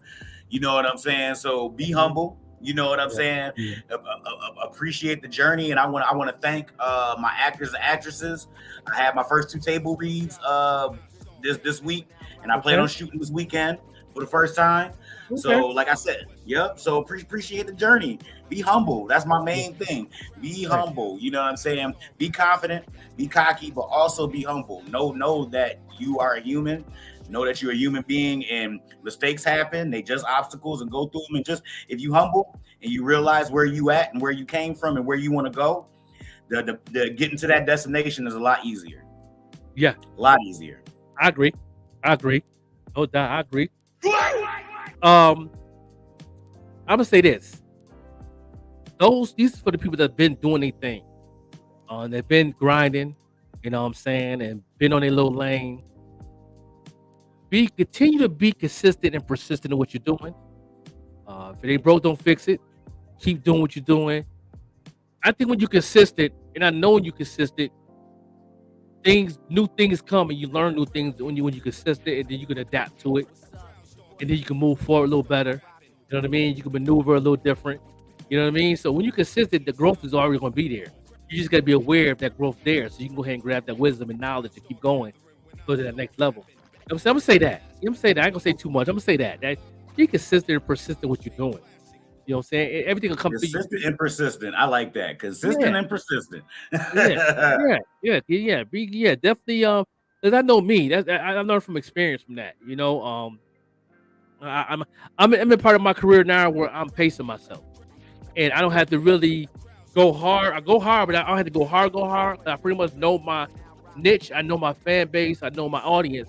Even when I'm doing the podcast thing, even I'm coaching and stuff like that, I know exactly what to bring to the table. So it's not really too hard for me where I'm stressed. You know what I mean? It's just I know what I need to be doing, and I know. You know what I mean? I know just to know. You know what I mean? It's just hard to explain. So I just know, and I just go for it, and I be consistent with it and persistent about it, and I learn from there. You know what I'm saying? This is where I'm at in my life right now, in my career right now. Once I go to that next tier, I know it's gonna be hell. I'm waiting on it. I know it is. It's gonna be there soon, but that's when the transition is different. And I'm preparing myself for it. I'm prepping myself for it. You know what I'm saying? For that next level. You know what I mean? As far as the comic book and stuff, because in 2024, it's almost gonna be like 60% comic book. You know what I'm saying? Everything else gotta fall into place. But I'm going hard. I'm putting together the project right now. The project building, I'm drawing that right now. So people can know the project building where they grew up at. Hot Nicks, Raw Nicks comic book. I got the canvas right up here behind here to do the canvas work for the main. One of the ideas of the main cover of the comic book that I'm doing on this canvas right here. I'm gonna be working on that soon. And y'all gonna see some growth on that coming up. So I'm ready. You know me, I'm ready. I love creating. I love creating. I love, you know what I'm saying, just making memorable and classic stuff. You know what I mean? That's one of my goals in life. And there's many mediums to do that. It's via film and video, it's via comic books, it's via novels, it's via everything, is multiple ways to create. And I just love to create, man. I love to just see things come to life. So I'm ready. And hopefully by around next month, I'm gonna be focusing on the theme music for it, because you're the voice of Hot Nicks, and Bars Bangers the voice of Raw Nicks. So you know what I'm saying, I'm focused on the music part of that. I think I probably get Stu Bangers, or I might get Stan the Man to produce the track. So I'm putting that together. That'd be one of my agendas for December. Getting ready for the music part of it, the theme music for it, because it's gonna be a soundtrack with it. It's gonna be a CD with it, with the comic book. It's gonna be comic book / a novel where you can read the narrator on the side with the scenes. So it's gonna be I do that for the audio. 'Cause I'm gonna do an audio book for it, comic book for it. So too. So it's gonna be something different to the game. Yeah, I dig it. I like it. I love the idea. I love the fact that a lot of black people who have, you know what I'm saying, we done lost is gonna be, you know what I'm saying, showcased and remembered in that. I think that's really cool. You know what I mean? That's gonna get people's minds and Google's working that don't know who a lot of these people are. They definitely gonna start doing their due diligence and research on who Marcus Garvey is and who, you know what I mean, all these people are. Crispus Attucks. I mean, the list can go on of just people that you can use, and I'm just really excited about it. I think the possibilities are endless with something like that. I think something like that catch, and sky's the limit, bro. And I'm also gonna put in all the things that black people has invented, because you know what I'm saying, a lot of the things that the people know that black folks invented, I'm gonna have their names coming up on certain things. Like Hot Nicks might say something like, he ain't gonna say I'm at the stoplight. He said I'm at the, you know what I mean, the person who invented the stoplight, which is a black man. He's gonna say his last name. I'm at, you know what I mean? Yeah. I got you. So you teach people that, what's this that? He said, the stoplight. What you know what I'm saying? Them are the names of the people who invented. Black man invented the wash machine. Black man invented the door stopper, the doorknob. Black man invented peanut butter. You know what I'm saying? You know what I'm saying? He ain't gonna say spread that peanut butter on my bread. He gonna say his name. He'll spread that on my you know what I mean? George Washington Carver. Put some of that George Washington Carver on my jelly. You know what I'm saying? So I'm from a freak like that, man. And like I said, they're gonna have their own slang. You know what I mean? With the hoodies. You know what I'm saying? Grab me that red Trayvon. You know what I mean? I'm wearing my Trayvon today. It's cold outside. Grab my Trayvon. You know what I mean? So there's gonna be a lot of little things in the comic book to help educate young folks of Black history. You know what I mean? Our fellow legendaries. You know what I mean? I decided to name the high school Martin Luther King High School. You know what I'm saying? The college is gonna be Malcolm X University. You know what I'm saying? That Hot Nicks the college man, he gonna be going to that school. And also, and plus the projects that they live in is called Marcus Garvey Project. So so it's gonna be. I'm building the buildings right now. It's looking pretty good. It's looking like a project for real. That's I'm working what's on a up. small little thumbnail of it, and hopefully I'm getting another big canvas and do the whole city. I'm gonna do a whole city of the streets and everything, and the projects. You know what I'm saying? The corner store where Mr. Floyd gonna be at, the old man to represent George Floyd. I might draw him to look like him a little bit too. Okay. Mr. Floyd spot at the corner store. You gotta give him that old school. The black dude that always owned the store had that Kango. You gotta give him that old school Kango real quick. Yeah. So it's gonna be very something for the kids to know the history. It's gonna be fun. It's gonna have merch with it. My first set of t-shirts gonna be the welcome to Marcus Garvey Project t-shirts. You know what I'm saying? It's gonna be the first merch I'm gonna be releasing from the comic book. So it's gonna be a lot of things. You know what I'm saying? It's gonna be off the chain. Yeah, I can't wait. It's gonna be fun. I can't wait. It's gonna be dope. So I appreciate y'all tuning in. We're gonna end this bad boy with a nice little video, man. And you know what I'm saying? And we here every morning, Monday through Friday. From 7 a.m. to 10 a.m. But on Thanksgiving Day, we will be on at 8 a.m. to 11. So we're going to be live and direct. I'll probably be in the kitchen doing the show, cooking. We're going to be playing a lot of music videos. Anybody have music want to get played on the platform, let it be listener friendly, clean, and all that. You know what I'm saying? Send your MP3s in, you know what I'm saying, and all that to get that information. Is that you can send it to any one of our emails. You know what I'm saying? You can send it to Vet Green's email. She'll send it to me. You know what I'm saying? We'll play as much as we can. If you want to skip the line that day, you know what I'm saying? $20 in the cash app. We'll skip the line. I know we're gonna get a lot of emails, a lot of music videos. Skip the line for music videos gonna be $50. I know a lot of people be sending music videos in and all that stuff. Make sure they clean friendly for the families, because we're gonna have a lot of young folks tuned in. This is a family oriented platform, so make sure it's clean. So your artists need to start doing clean, especially rappers need to do clean versions anyway. You know what I mean? No doubt. So you can be on a lot of platforms, and you're cutting yourself short. You're cutting yourself short from, if you don't have clean music, you're cutting yourself short off the internet of at least 3 million people. Easy. So there's 3 million people that's not listening to your music if it's not clean. So just saying. Just saying. You know. Anything. Have both versions. That's what I say. Like, that's what I'm doing with my show. Have both versions. Have a clean version, because just like you said, that extends your marketability. Now anybody can listen to your stuff because you don't have any cursing in it. You know what I'm saying? Right. So with that being said, it's always smart to do both.